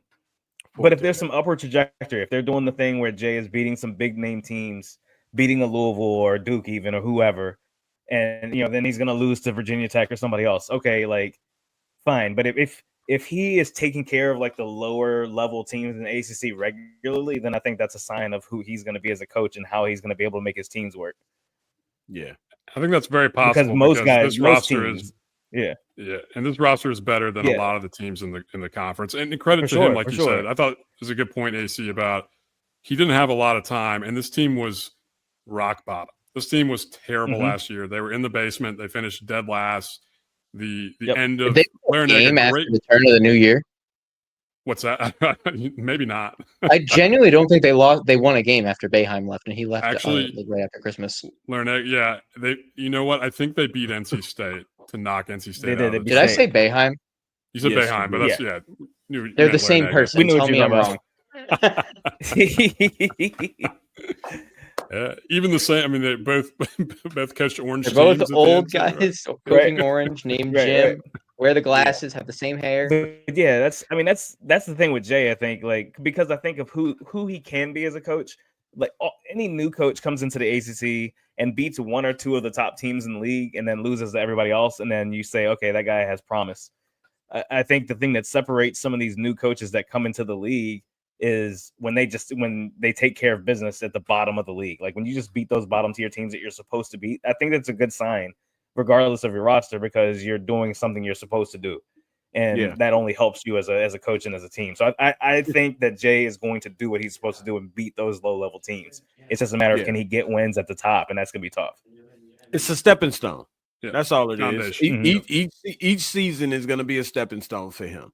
And he's headed in the right direction. Like I mean, so I like what he's done because, again, great recruiter and everything. So I like the pieces that he's done. But now when I sit back and big shout out to Jonathan, man, for this, man. Like, because this actually gives you the breakdown of what is coming in, what's returning, what's leaving. It gives you a breakdown of all of this, man. Like, this is great. It's a lot of context. And now that I look at this, it just I mean, of course, now it makes more sense to me, because I ain't gonna lie, before I seen this, I had Miami very high.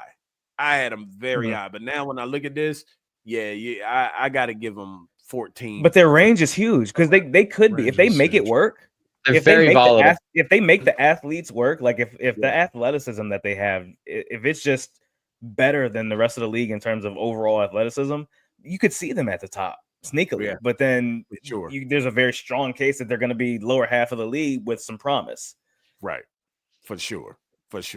And it depends on their schedule too. Like that schedule plays a major part. It does, especially when it's not balanced, man. Yeah, for sure. Like you don't know if they got to go to Stanford and then they got to come back and go to SMU. Like you just don't know. So I mean, we just gotta wait and see how that plays out. So we'll go with 14. Jack can probably be back in a second, but Jack, I'm here. I just had to turn my camera off for a second. Nah, you good. I got you. So yeah, we'll go with 14. I'll put him at 14, but I'm gonna put another asterisk there because I like the asterisk. They could go really high. They could be. They could. They have a large. They could be third place, but they could also miss the ACC tournament. They definitely super volatile. Definitely could. The North Carolina State Wolfpack. We not even getting to North Carolina. We gotta at least give y'all. I want to give you the rating. I want to give. I want to give you the number 4 that you deserve. Okay. All right. Fair enough. I want to give you the number 4 that you deserve. I actually want to say that I am incredibly high on the transfers that Carolina is bringing in, specifically Faisar and Stevenson. Yeah. Having watched my team play both of them last year, they are both incredibly annoying to play against. Powell's a good player. Wilson's a good player. Trimble is annoying. But also you have to take into consideration the loss of a guy like Cadeau, who was a very good, like pure PG. But as AC often says on our show, the age of the pure PG is no longer. And done. You know, it's a bit of a negative. It's a bit of a net negative because he really couldn't shoot unless he was playing Duke. Yep. And yeah, but like again, I really think Hubert has the pieces to have a really good team. But at the same time, a lot of question marks, and there's still the whole everything that happened last year. Is that going to weigh on them at all? I got you. AC, go ahead. I got you at 4. I think that you could overtake when we talked about Louisville being that team, because I think there's another team at number 2 firmly, in my opinion. But UNC is that team that could get to 2, could get to 3. With the chips falling the right way and other teams losing the way they could lose, and UNC winning games they should absolutely win. I have them at 4 with upward mobility. I think this is a better roster than last year. I think it's better construction. You have better, the veteran type guys on top of the freshman class you're bringing in, freshman / international class you're bringing in. Bogovac is going to be really good in my opinion. I just think veteran, older European dudes come over. There's a different strength that they play with. They play a more physical brand, and on top of the fundamentals that you learn over there over time. He's gonna be a good player, man. Like it's not Kate Tyson. It's not that. Like he's going to be a very good player. Where's Pablo? And you shirt up the post. I think Hubert did a great job shoring up the post, where last year that was a huge flaw with the team. This year, I think it is a strength. It's a strength. Well, I think they're going to play. Sorry, I think they're going to play a lot more, like a lot closer to like traditional Carolina basketball than they had the last few years. And Jaden Young, by the way, is better than what he did at Tech. I'm not predicting stardom for him at UNC, but I think he's going to be a damn good role player in terms of how he can shoot the ball and things. I think there was no spacing, no availability at Tech, and easy to key on him because you just had a terrible team. Whereas with UNC, I think a better team is going to help him. He's a good player, man. That kid plays ball. Like he's a good player. I agree. They needed somebody who was an experienced backup guard because you have the freshmen who are coming in should both be good players.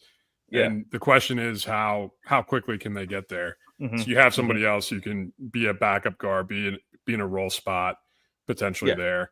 I mean, for me, you said it, AC, about Bogovac, both of you guys. I would have probably said fourth without him. With him in the mix now, I'd have him at 2 right behind Duke. Just because I think that was the piece. The good thing about getting the center first was it's easier. You can play around a little bit more, whether you have 3 guards versus a true wing. And Luke is more of a combo guard than he is a wing. But you can definitely work with whether if you want to go Kyan, Luka, and Seth as your starting 3, that gives you enough versatility and enough shooting, enough scoring, and enough versatility that you can make that be pretty effective. But yeah, the Jaren Stevenson pickup was a huge one to me. That was a really good get. Big one. I thought it was a great get, especially if you're looking at Cannon Catchings as the other option there.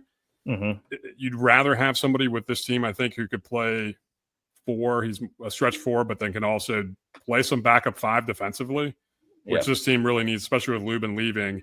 And I think he can do that. I mean, he gives you more length. He gives you a little bit more athleticism too.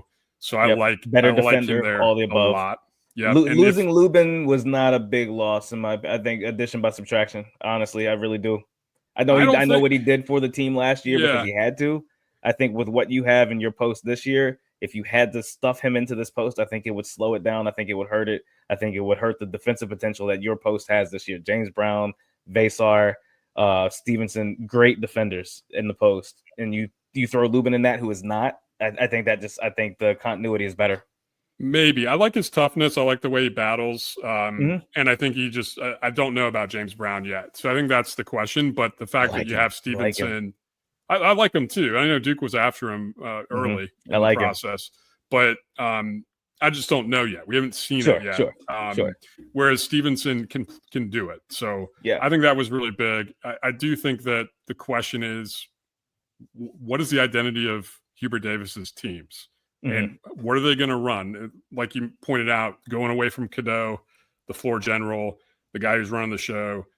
Evans was in a system that was the complete opposite of that, where you have a point forward running the show. What are they going to do? So I think that's, to me, is the question is, how do they scheme this up? But in terms of the construction is there. It's top 3 for me minimum. But I think the ceiling is they could win the ACC, in my opinion. Yeah. Okay. For sure. Listen, reasonable. Again, all I say is, when I watch the pickup game, Jonathan Powell is a force to be reckoned with. He had the most points out of everybody from both teams. He had the most points. As a matter of fact, him and Caleb Wilson were both tied for the most points in the. Don't forget, in summer pickup games, Wendell Moore scored 48. So I know how that goes. Moore and Jordan Goldwire are the 2 best summer ball players I've ever seen. I know that feeling. Not saying he's not going to be a good player. I'm just saying I know that feeling. No. I think your stars lie elsewhere, and if Jonathan Powell ascends to that, then goddamn, you're top 10 in the nation. You know what I mean? Like, yeah. for sure. Hey, Zoe, who was the third leading scorer in that game? Henry Vazar.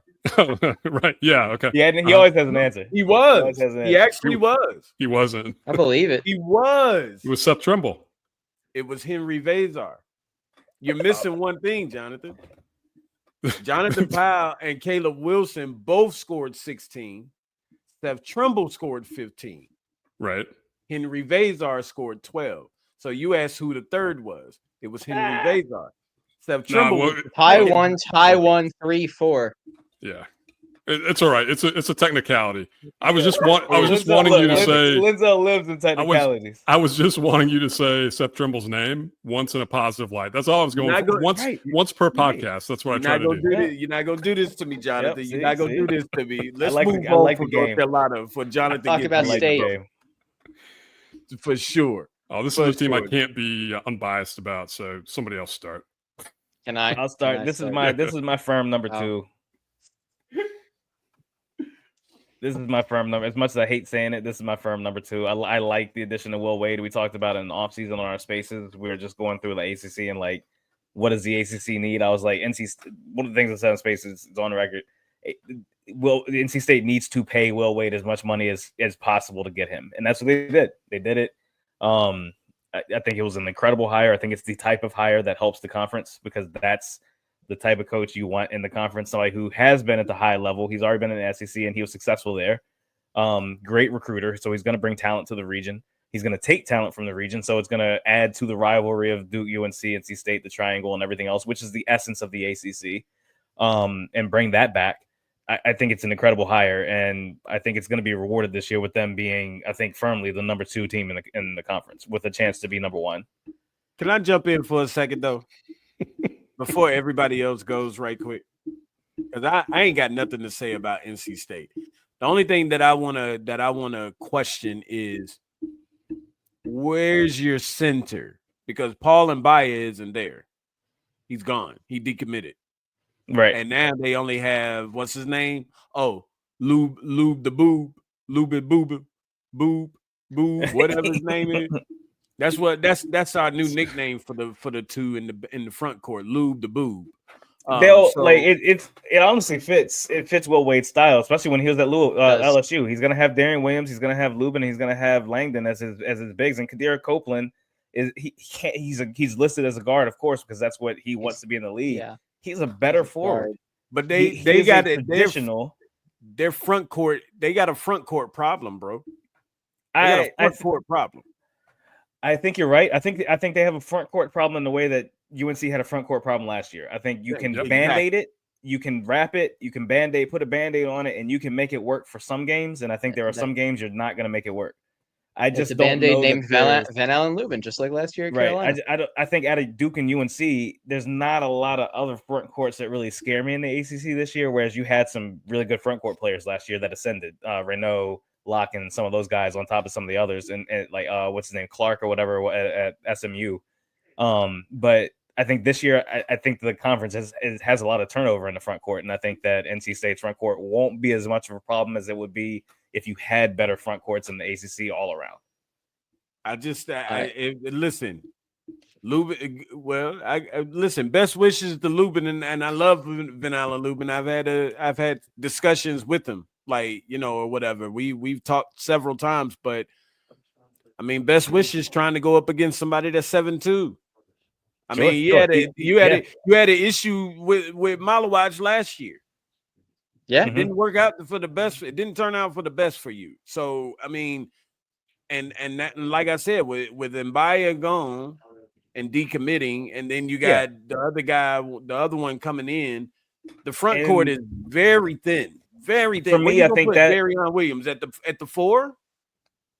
You kind of have to. Yeah, you kind of have to. But that's what I'm saying. Like that's why I have UNC as a team that could be anywhere between 4 and 2. Because I think that range 2 to 5 in the ACC this year is up for grabs. Again, call it bias if you want. I just think Duke has number 1 on lock. They should. If they don't, then honestly, I have a problem with what we're doing because we have enough to be number 1 in the ACC this year, just in my opinion on how I think about Duke. If we're not there, then sure, you got to look at John Shire and say you got to do better. Because I think that he has what he needs to be the number 1 team in the ACC. but that 2 through 4 range, I think is totally up for grabs.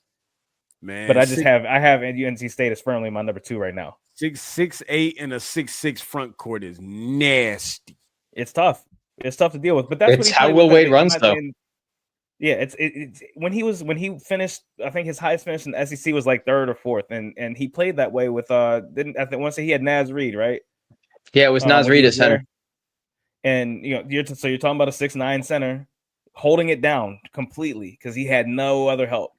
Like they had a walk-on level guy as his backup, and they made it work to the tune of like 2nd or 3rd in the SEC when Will Wade was there.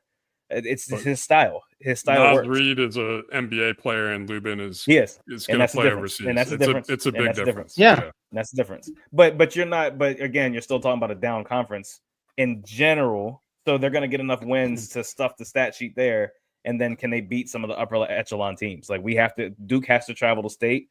That's a game that I think Duke could lose. It's always difficult at state. I think that's a game we could lose for sure, especially with a state team. Why does everybody have to go to state this year? Why? Why does everybody have to go? But that's what I'm saying. That's why I have them number 2, because all of their big games this year are at PNC or whatever they call it these days. The Lenny, it's Lenovo Center. They're all there. Yeah, Lenovo Center. Crazy. Everything is there for them this year. Like, so that's another factor, right? We talked about the schedule being a factor. That's a factor for them. Best player on this team is Jerry Dane. No, come on, Tel. 6'9". Beast at Florida State. He was a role player at Florida State, man. He what? He was a role player. Jerry Dane is. I'm telling you right now. Okay, I'm telling you right now. Jerry Dane is going to end up being the best player on this team. It's not going to work for Darion Williams or whatever at the 4 at 6'6". I'm sorry, that's not. Harrison Ingram did. It's not going to Harrison Ingram did great. I think to your point, the issue is more if you play a 6'6" guy next to Van Allen Lubin. Like that's the issue to me. You don't have if you have a rim protector next to him, and maybe you can get something out of the freshman Wilkins. Probably not, but that's where I think they have problems. But no, my thing is, look, Darian Williams, I think, knew what he was doing when he was going to NC State. If you're leaving Texas Tech in a place where you're playing next to JT Toppin, one of the best bigs in the country, this is a decision to say, like, look, I'm going somewhere where I'm the guy. I want to prove that I'm the guy. And if he's an All-American, like some people are saying that he could be, he will have earned it on this team. I don't know that he gets there for some of the same reasons. That he's going to have to do a lot. There's going to be a lot on him, but he's still going to be the best player. There's no doubt in my mind he's the best player on this team. He comes from a team that doesn't have a true center, doesn't have an intimidating post presence. He had a good post presence, right? But Texas Tech also played small, so the style is going to fit Williams, and that's the thing. I think the style fits all the guys they have. You don't have the true center. You're exactly right. I think UNC with a different coach, I think, would have played better without the center than Hubert did, because I think Hubert has a little bit trouble adapting to that because he wants a certain style. If John Shire doesn't have a shot blocking 7'2" dude in the middle, Duke's going to struggle a little bit on defense. We saw that already with the Filipowski team. So, these guys have their style. They have what they want, and they know how they want to coach. And I think Hubert just didn't have what he wanted to coach, and he wasn't able to adjust the way as some other guys are. But this fits Will Wade, in my opinion. I think it helps him too, coming from McNeese, where you had to be undersized, so you're already playing this style. And I think that they're gonna want to play fast. They're gonna want to be aggressive defensively, and honestly muck it up because the other issue that they have is who's going to hit shots for them. Yeah, Holloman hasn't been that guy consistently. Maybe Breed can. I think Arsenault will be a shot hitter. Maybe. He's also not proven there. McNeil, Abel, you have guys, but they have more questions than proven answers. And that's where I think that their floor is a little bit lower. Again, I'm biased. I can't stand NC State. So there's that part of it. I think Will Wade gives them a bump in terms of him coming in and being able to really navigate this team. And it's a big bump. Win games that they wouldn't otherwise. But I don't have them.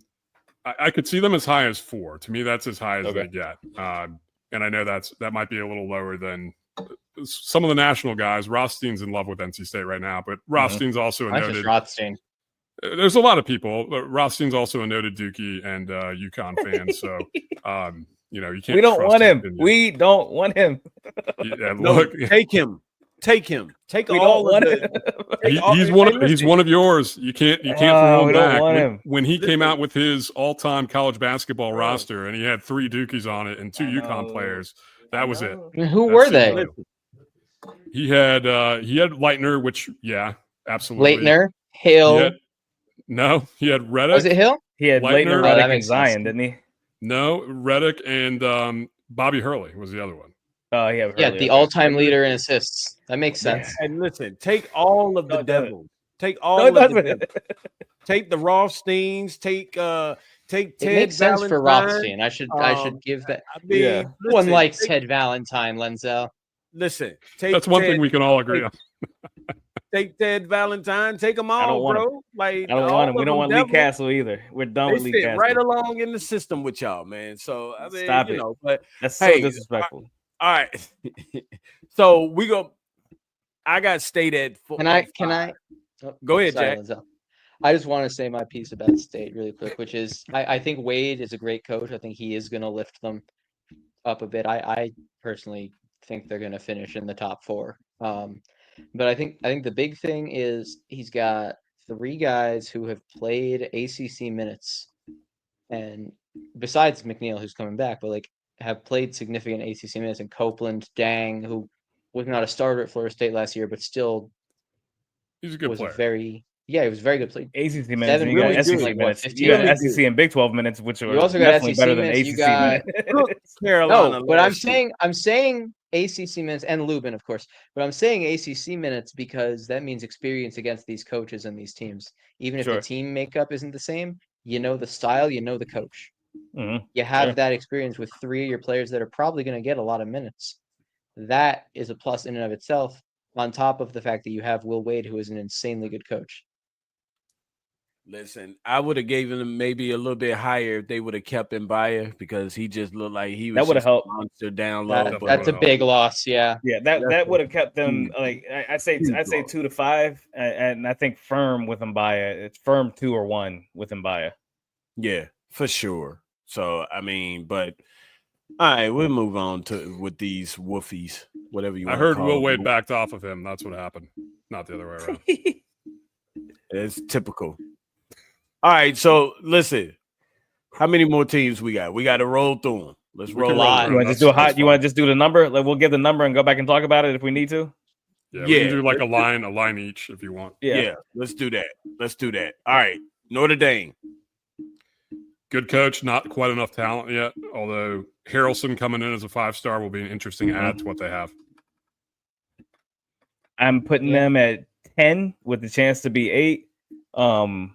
Like Jonathan already said, great coach, a good coach. And they return a lot from a team that was competitive in every game they were in. Like, they lost a lot of close games, and that's one of those things where you're either missing veteran leadership or you're missing talent, and it was kind of both for them last year. But I think you have Marcus Burton now as a veteran, Shrewsbury as a veteran, and then you bring in some serious talent with Harrelson. I like them. I think 10 to 8 is reasonable, and I can't see a path higher than that yet because of how they finished the past couple of years, but we've seen stranger things too. Ryder Frost is going to be really obnoxious to play against. I can see it already. Sure. Yeah. I got Notre Dame at 6, but go ahead, Jack. That's all I wanted to say. I just don't understand how Marcus Burton is still in college. Like, good for him. I'm not calling him old. I'm saying this is a dude who could have been in the league. He's small. I think that's that. His size is what kept him. I know, but like, he's a bucket though. Yes, he is. Yeah, he's too good. He's too good for Notre Dame. He's tough. Honestly, the way that Notre Dame Shrewsbury with the bigger role, the way he shoots the ball, I think six is good, Lenzo. I like 6. Honestly, I don't have the guts to put him at 6, but I like 6. Yeah, it could be dangerous. I like. I think on our list here. Yeah, I think 6 is a perfect place for them. I like it because it's muddy. I mean, it's a pretty muddy middle. So it is. Yeah. I like moving on. All right, moving on. Pitt. Oh, next. I didn't even realize that Chit and Chet Holmgren hit the portal. They're gone. 16. Chet Holmgren. That's what I've been calling next, him. I have no comment about Pitt. I got Pitt at 16. I think that's reasonable. That. I like that. I think this is a make or break year for Cape, and I don't think he's going to make it. Oh man, I think I say that as someone who loves Jeff Capel. Man, yeah, no, Pitt 16. Give it to me. Yeah, give it to me. Yeah, he didn't do enough. He didn't do enough. Y'all know what's funny? He was losing. Y'all know what's funny? I'm just throwing these numbers out here as I'm thinking about it. I mean, and they stick it. So let's roll with it. Let's roll with it. They finished 13th last year. I think that makes sense that they're trending down. I mean, they lost a bunch of important players. They did. Zell loves Deshaun Jackson from Iowa State, so they he does fit the physical. Mm-hmm. No, I'm not like that's a. I think I like him too. He's a physical player. He fits that sort of mindset. They just don't have enough. But yeah, there's not enough. Brandon Cummings, I think Nelly Cummings' little brother, maybe he takes a step up. But yeah, there's just not enough there. It's not enough. SMU, I don't even know what our numbers are that we have left. They're 5 if I had to pick one, I got to go 11. I got them at 5, and they make the tournament. They're on the bubble tournament. For me. They're on the bubble for me. I'm leaning Ace with AC. I think they finished 5th. This is why I think the ACC gets better from last year. We got 3 teams. Actually, no, I think 3 or 4. 7th. Was it 3 or 4 teams who got in the tournament last year? Duke, Louisville, UNC, and Clemson, right? Okay. Yeah. So, better is not going to be, okay, we're going to get 8 teams in the tournament this year. I think better for the ACC is a step up, which means 5, maybe 6 in the tournament this year. I think SMU is firmly in the tournament. You bring back a solid group of 5 who were contributors last year for a team that was already 6 and could have been better than 6, but they squandered down the end of the season. And then you bring in a solid recruiting class, actually, and some pretty good transfers, man. Pierre is a good player out of Jacksonville State. Wichita State, Corey Washington was a good player. Yeah. Andy Kennedy is the wild card here because I'm not sold on him as a coach. Enfield. Yeah, exactly, yeah. Or is it Kennedy? Yeah, Andy Enfield. Sorry, but yeah, not sold on him as a coach, honestly, because I think he got away with what made the Gulf Coast team so good. If he embraced that run and gun style in the ACC the way as it is, I think he would fare better. It'd be awesome. Instead of trying to do the slowdown thing that they were doing. Like Boopy Miller can't slow the game down. He can't. No, he's a kid with ADHD. He can't sit in class reading Canterbury Tales. He can't. He's got to be moving. Right. Which that's where a JPJ next to him really helps him. Yeah. Jermaine O'Neal Jr. That's wrong. That his son is now in college. Yeah, I agree. Yep. I'm gonna give him 8, y'all. I can't go too high on them. I'm gonna give them 8. I think 7's pretty reasonable for them. What do you guys think of that 7? I have them a little bit higher. I probably in that 6, 5 or 6 range. But I mean, basically, AC said what I thought about it, which is Enfield, the 3-Man Weave podcast. For folks who tune into that, they talk about the Enfield zone, which is they're never going to be terrible, but they're always going to underachieve. Maybe where they should, maybe they get right to the bubble and don't make it in there. And that's Enfield's the question mark for me. I actually think they have a better fit in some of their talent this year. Because Boopy, it was just not a good fit next to him last year, and JPJ could be. You mentioned Washington, and then the freshman, like you said. Like Boopy can't run a team, but he can do the things off the ball that you need him to do, being a small guard. And I think, like you said, JPJ makes that better for him. Yeah, and he and Salas were electric together, and so maybe they can recapture some of that, and maybe somebody like Jaden Toombs, the freshman center, can really come in. And Yagitaglue is good. Like Yagitaglue is impressive. We definitely wanted him last year. Yeah, he's impressive. Yeah, for sure. Okay, so what number y'all got? I had 5. I'll go 5. I put him at 7. I had moving to 5. I'll swing more towards Jack's direction with the. Actually, I'll go 7 because my team at 5 then is still upcoming. Yeah, mine too. Stanford Cardinals. Great coach. Bad. Great coach. Tough Good coach. situation. I do not like their roster at all. Give me. I don't either. I hope for his own good he gets poached because 15. I don't think he's going to do anything at Stanford. We already have a 15. Do we? I think the lowest we can go is 12. Really? Yeah. Holy cow. There's no reason for them to finish 12th, but I'm just because Kyle Smith is a wizard. I put him at 12. Yeah. I'm good with that. Yeah. I actually really like Donovan Young. For some reason, when I watched them last year, I was also looking for Isaiah Sellers because he was potentially one of those wings that was on the Carolina radar, at least from the fan radar anyway. And I thought I was watching him, and I'm watching Donovan Young just light up threes at the beginning of some of these games. And granted, it wasn't a small sample, but he could. I think he takes can a step forward. Yeah, I think so too. Yeah, I think he needs to. He has to. They don't really have a choice. Yeah, he has no choice. Yeah, no choice. So we going 12. 12 is fine. Yeah, Okay. I think that's appropriate. Our remaining available spots are. He's 5, gonna be 8, higher 9, than Syracuse 11. though, and I got Syracuse at 12. Wow. I think Syracuse is 11th personally, just with. All right, I'm moving Notre Dame up and moving. I'm moving. Well, what you call it down and Notre Dame up. What's the numbers we got again, Jack? 5, 8, 9, and 11. Yeah, I'll go 11 with Syracuse. I like that. I'm going. I don't like Red Autry. That's the thing. I don't trust Red Autry.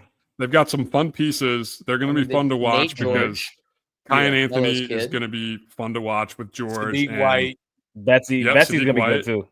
He's bouncy. Nate George is going to be good. Tyler Betsy is going to be good. You got Starling also, but it's just a lot of high volume, inefficient scores, and it could get really ugly on a given night.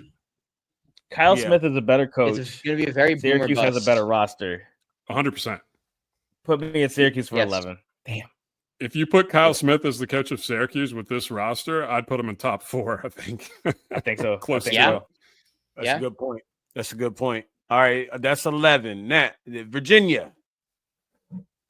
8. They're my 5. There's 5 left. They're whatever the top.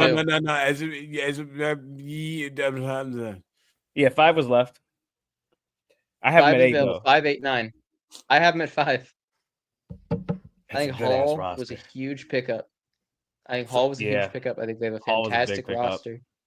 DeRitter, for me, it hinges on if DeRitter is eligible, which it sounds like he's going to be able to play. Yep. That guy is a star. He's got star written all over him just from watching the film. And like you said, Jack, they have several other pieces that they brought in. Even someone like Dallin Hall from BYU that I was kind of waiting for that guy to take the next step. Yeah. Additionally, Ryan is tough. He's a tough really guard. Mallory's a really tough guard.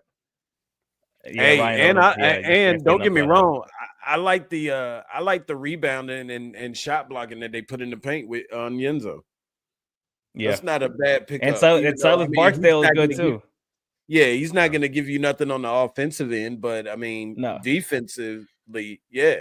No, you need some body. You need some big bodies in the paint. You need some bodies. Barksdale's a body, but he's at least a capable body as a freshman. He's a small guard, but he's tough. I still got Virginia at 8, but I mean, if y'all want to go with 5, that's fine. I'm staying with 8, but for me, it's the Odom bump. I think he's going to be able to, with the pieces. They have another international, Grunlow. I think it is Johan Grunlow, who also is a floor spacer. So I like what they have. I mean, could they be 8? Absolutely, because there's a lot that has to fit together, and it's Odom's first year, so maybe it's more of a foundational year for him. But I think they did enough with their roster to be able to make. They were my sleeper, the team to watch. I have them at 7. I think 16. Go ahead, Jack. The irony that he's at Virginia. Yeah, the irony that Odom ended up at UVA. That is pretty funny. For those who don't know, he was the UMBC coach when they beat UVA. Yeah, that's crazy. Yeah, no, I would normally have them at 7. I think they're just on the bubble, I think, for the tournament. Because I think 5 or 6 are getting in from the ACC, but I have them at 7. I have them at 7 or 6. Damn, they're gonna be good. Why is this team?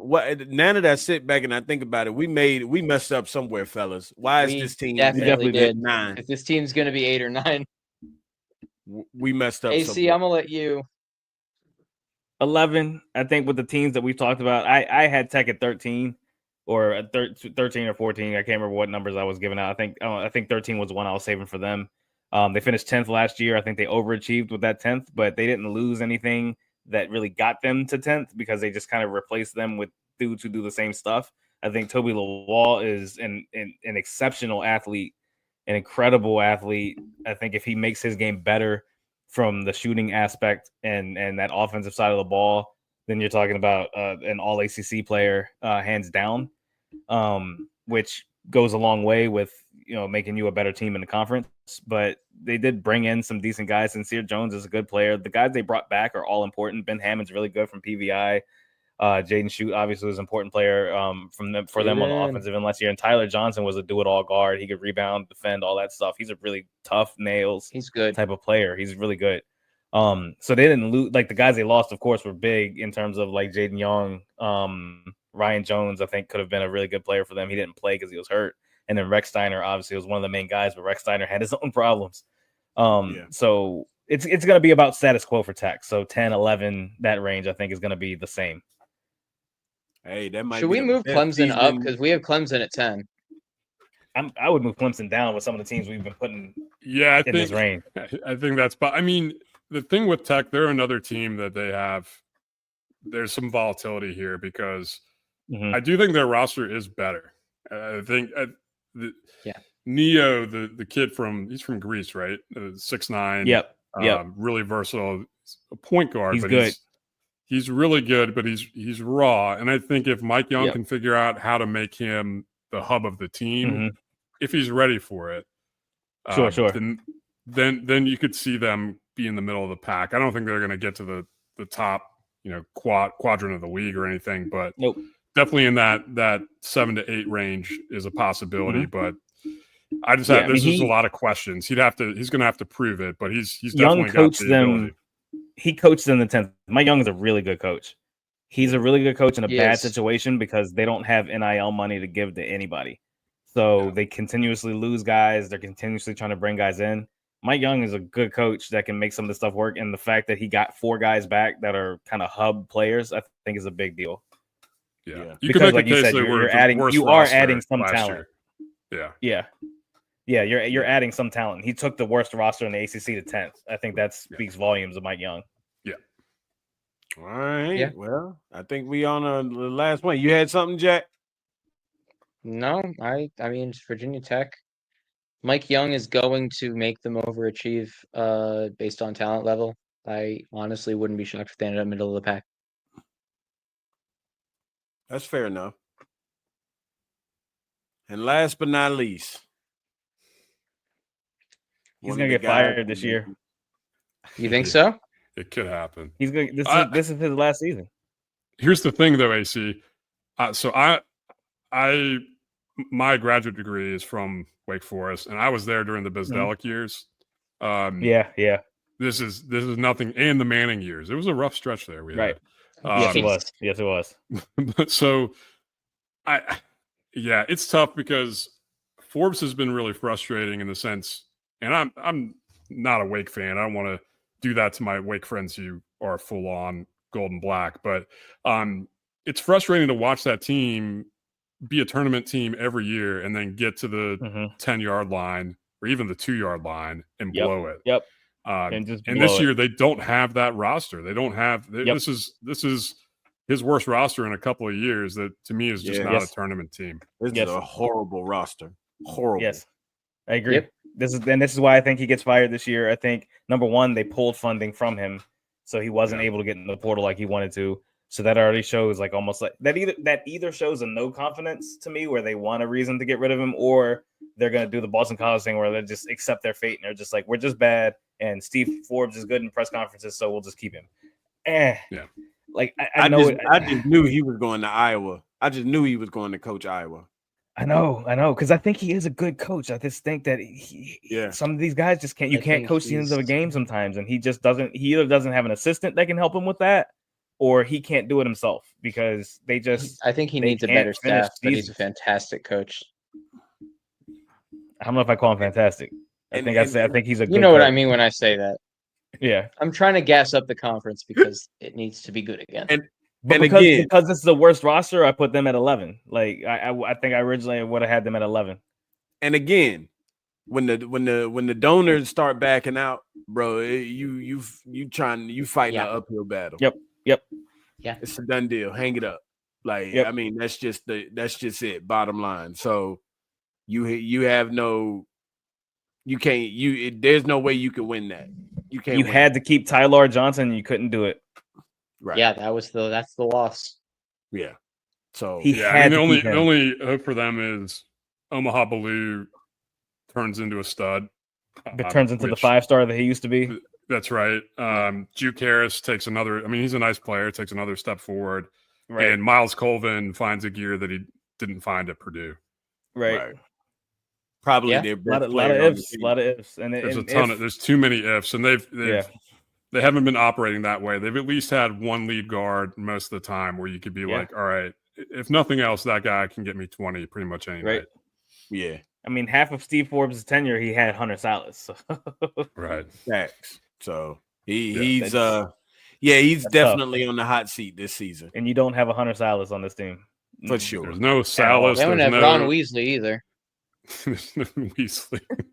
That might be a plus. That might be a plus, yeah. I wanted Hildreth to be good. There was a concept. Right.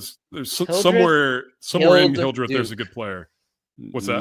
Killed Duke multiple times. I am so glad he's gone. I am too. There's a few more of these players in the ACC. I'm glad. I can't wait till they leave. Quadir Copeland, you got to go, homie. Let me tell you, when Jose Alvarado was done at Georgia Tech, I was like, I am never going to hear your name again, and I am grateful. And now he's on the Pelicans, and I can't say that anymore. Grievous Vasquez was the one for me. I was so glad Grievous was gone. Just named the two biggest pests in the most complimentary way I can call it in the basketball terms. In the last 20 years of the ACC, I feel like were Vasquez and Alvarado. Those guys were. Yeah. Quadir is 48, bro. I'm pretty sure Quadir played against Quadir Copeland, like with that hairline, like he looks like a dude that you could just like pull over into like the garage. He's like, I'm gonna fix your carburetor for you. Bro, he looked like he played in like Uptown Saturday Night or Let's Do It Again or something from back in the day, bro. Like, what are we doing? Like, he looked like he got the pork chop sideburns that just never connect, that never grow together. Yep. Like, I mean, like, what's worse, his pork chop sideburns or Powell with the little Buddha square in the back of his head? No, Powell's that's way worse. It's way worse. Especially because I don't know that he came up with the shag a term for his haircut, but he's definitely promoting it. And it's so that's way worse. Don't Quadir wear that? Or he has? Oh, I don't know think about Quadir that. had the shag. I know he had the. I think it's just the pork chops that make him look like he's the boneless pork chops. He's an extra in 5 Heartbeats or something. A shag at one point when he was at Syracuse. I thought he had a shag, bro. I could be wrong. That's a hell of a pull. Oh my goodness! All right, so Jack, what's our 18? What we got? Duke at 1. Not 2, really, 3, but 4 in no particular. Yeah, you know. Yeah. In no particular order. 2, 3, 4 is Carolina, Louisville State. You got Virginia 5, Notre Dame 6, SMU 7, and then 8, 9 is Wake VT because that's just what was left when we got to them. We got Clemson at 10, Syracuse 11, Stanford 12, Florida State 13th, Miami 14th. I think Miami 15. Goes higher. Miami should definitely go higher. Georgia Tech is 15. And Virginia Tech. Pitt 16, BC 17, Cal 18. I think Miami goes higher. I think Clemson goes lower. Yeah, Miami's got a top 8 roster. Yeah. Miami definitely goes higher. At the end of the day, with how some of these other rosters are kind of a mess, that should be enough. Yeah. Miami definitely should go higher for sure. I think so too. For sure, 1,000%. Yep. Again, Miami. I'd almost say swap them and Wake for real. Volatile.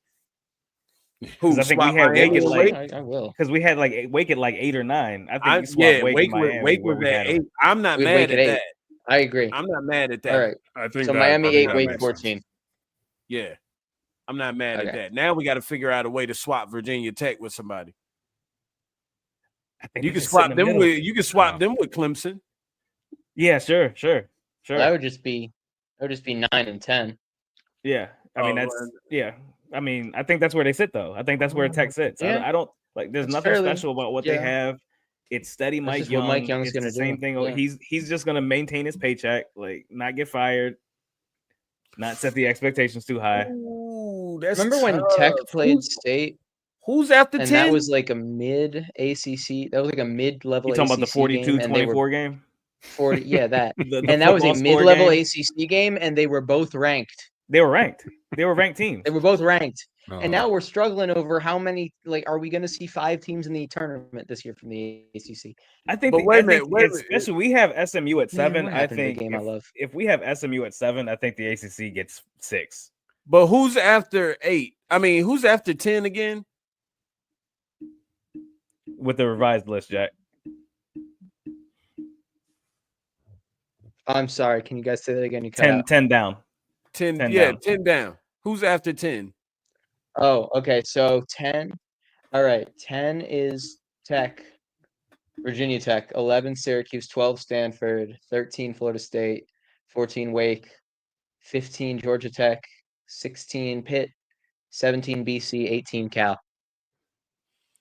I would change whoever 11 is with 10. Who's 11? Syracuse? Yeah. Syracuse. And Tech at 11. Listen, when you got JJ Starlin and they have a better roster than Virginia Tech, so they deserve to be higher. But I think Red Archer is a horrible coach. I agree to that. I think that was the wrong hire. I thought that was the wrong hire the day they announced it. So we good with changing 10 and 11. Oh yeah. Sure. Oh, yeah. I think that's fair. Sure. I think they just got better players, man. JJ Starlin, Nate George. Yeah. I mean, they do. They have a better roster. Yeah. For sure. And they're gonna lose at VT this year. Why? It's just because Red Archer is a horrible 100%. Yeah. For sure. Okay, so I'm cool with that. Jack, you gotta get that list to me because I'm gonna create a little flyer and kind of put that out there or whatever. So, and tag everybody in it so that we can just to get the fans' perspective on what they think of our projected ACC standings, I guess you could say, or whatever. So, just before you send it out, Zell, you got to doctor it because 2 Carolina guys can't. For our podcast, for the sake of our podcast, we can't have Duke number 1. So we got to doctor it. We got to change it. Maybe like if you can edit out anything nice I said about Duke and the fact that I had them first. Help me out because we're trying to make this podcast work, man. That's true. Yeah. That's true. The crazy part is I was gonna be like, you know what? Let's put out 2 different ones. That's what I really should have did, and let the fans decide which one would probably be more accurate. But since we just kind of went did it how we did it. I mean, we would pretty much, even if we were to do that, we would pretty much just come up with probably the same thing besides the top couple of teams or whatever. So it's no need to this past year, two losses in the ACC won the conference for you. How many losses do you think a team could sustain in this ACC this year and win the conference? I think that's a testament to how if the conference is getting better or not. Yeah, that's true. Because I don't think there's a team that's only going to lose 2 games. Yeah, well, Duke only lost the 1 game, right? Right. Yeah. So I mean, if they lost 2, they were not winning, winning outright. No, so yeah. I'd say 4. I'd say 4 this year. I was going to say 4. I'm around 4 or 5. That's where I'm at, about 4 or 5. There's more parity. There's more balance. You can see. I think where we're going to see it be more of an impact is if some of these new coaches can get some positive momentum in this first year, that to me, because college basketball, the stars are still the coaches, and so you need better coaches, and I think they've made a really good step there. And then there's going to be some of the coaches on their way out, and hopefully you can add some more young coaching talent or kind of rising coaching talent there too. So it's if the question was, is the ACC back or on the way back? No, I think it's going to be slightly better than it was last year, but they're at least moving in the right direction. Yeah. I was just about to ask that if the ACC was back, but I'll say this and I'll leave things on a little cliffhanger for the fans out there, for those that probably don't know. And just in case if you guys don't know, of course, I'll tell y'all once we finish things up real quick or whatever. But there are rumblings about 2 teams coming to the ACC that I think of alike. It's too many, Zell. It's too many. Call me old-fashioned, but I really miss the 15-team ACC. You know, I'm kind of a traditionalist. Listen, I agree, but I think if you bring in the 2, they're gonna remove 2. Like I don't think it's gonna be. I don't know. Yeah, I think the West Coast teams end up leaving, especially now that you have a Pac-12 or a Pac-10 again. I think we keep SMU, and I think that we let go of the California schools. Yeah, the travel could be enough that they're ready to get out. But listen, the 2 teams that I've heard though to join the ACC, that it takes the ACC back to that level where it need to be. Takes it back to the level where it needs to be. Yeah. I'll tell y'all in a second or whatever. Listen, fellas, I appreciate y'all, man. I mean, this was this was a lengthy one, but it was a good one for sure, or whatever. Of course, I let everybody know where they can find y'all at and everything, man, for sure. Let the visitors go first. You see it right there under my name, 5 Point Play Podcast. Check us out on Twitter. I know some of you already do. If you talk normal basketball, I follow UNC fans, man. I do. I like the back and forth. But when we get into the just name calling shit, I'm not gonna do it. So 5 Point Play Podcast. We're out here. We love it. It's so much fun. Yes, sir. Thanks for having us on, bro. Yeah, absolutely. Jonathan? Yeah, we're at Point Passer Pod on YouTube, on X, Twitter, and we're also on anywhere you get your audio podcasts too. But yeah, this has been fun. I mean, I love college basketball as a whole. I love the ACC, or what used to be the ACC, as a true traditionalist, as somebody that misses the old days of round robin play. But this has been a lot of fun to preview what's next for the conference and what we have coming up for next year. For sure. We gotta put some other things in motion for some other episodes. I'm always thinking of trying to be creative or whatever. So, of course, we'll talk off air or whatever as far as some other things that we might be able to do, sometime, since it's the off season, just to give the fans out there, some more content and stuff to listen to and stuff like that or whatever. So. But we'll talk about that a little bit later. But listen, I appreciate you guys, man. It's always an honor. It's always a pleasure. I truly rock and support you guys, man, and whatever and everything that y'all do. Absolutely. Listen, everybody, just be on the lookout. The Battle of the Blues, round 1, round 2 is coming this season, and the possible round 3. So, we always do the home and home, where we go to 5 Point Play. We go over there with them guys, with the fellas over there, and they come back this way and they bring some more of their little friends, They bring a few of them, especially that one guy or whatever. What's his name? Derek? No, Pablo. No, yeah, that guy right there. Him. He's talking Pablo. Yeah, Paul's guy. Yeah, the Paul's guy. It's crazy. Pops is coming up to Philly soon. Listen, I talk to Pops every day, man. That's my brother right there, man. But he know when I can talk about him, I'm gonna talk about him. He already know what it is, man. But nah, man, I appreciate you guys, man, for sure. And listen. It's always a great day to be a Tar Heel. Of course, Any last words that you guys want to say? Let's go, Duke. Let's go Heels. Tar Heels, baby. Listen, until the next time, everybody be safe out there. We'll talk to y'all on the next time, man. Peace.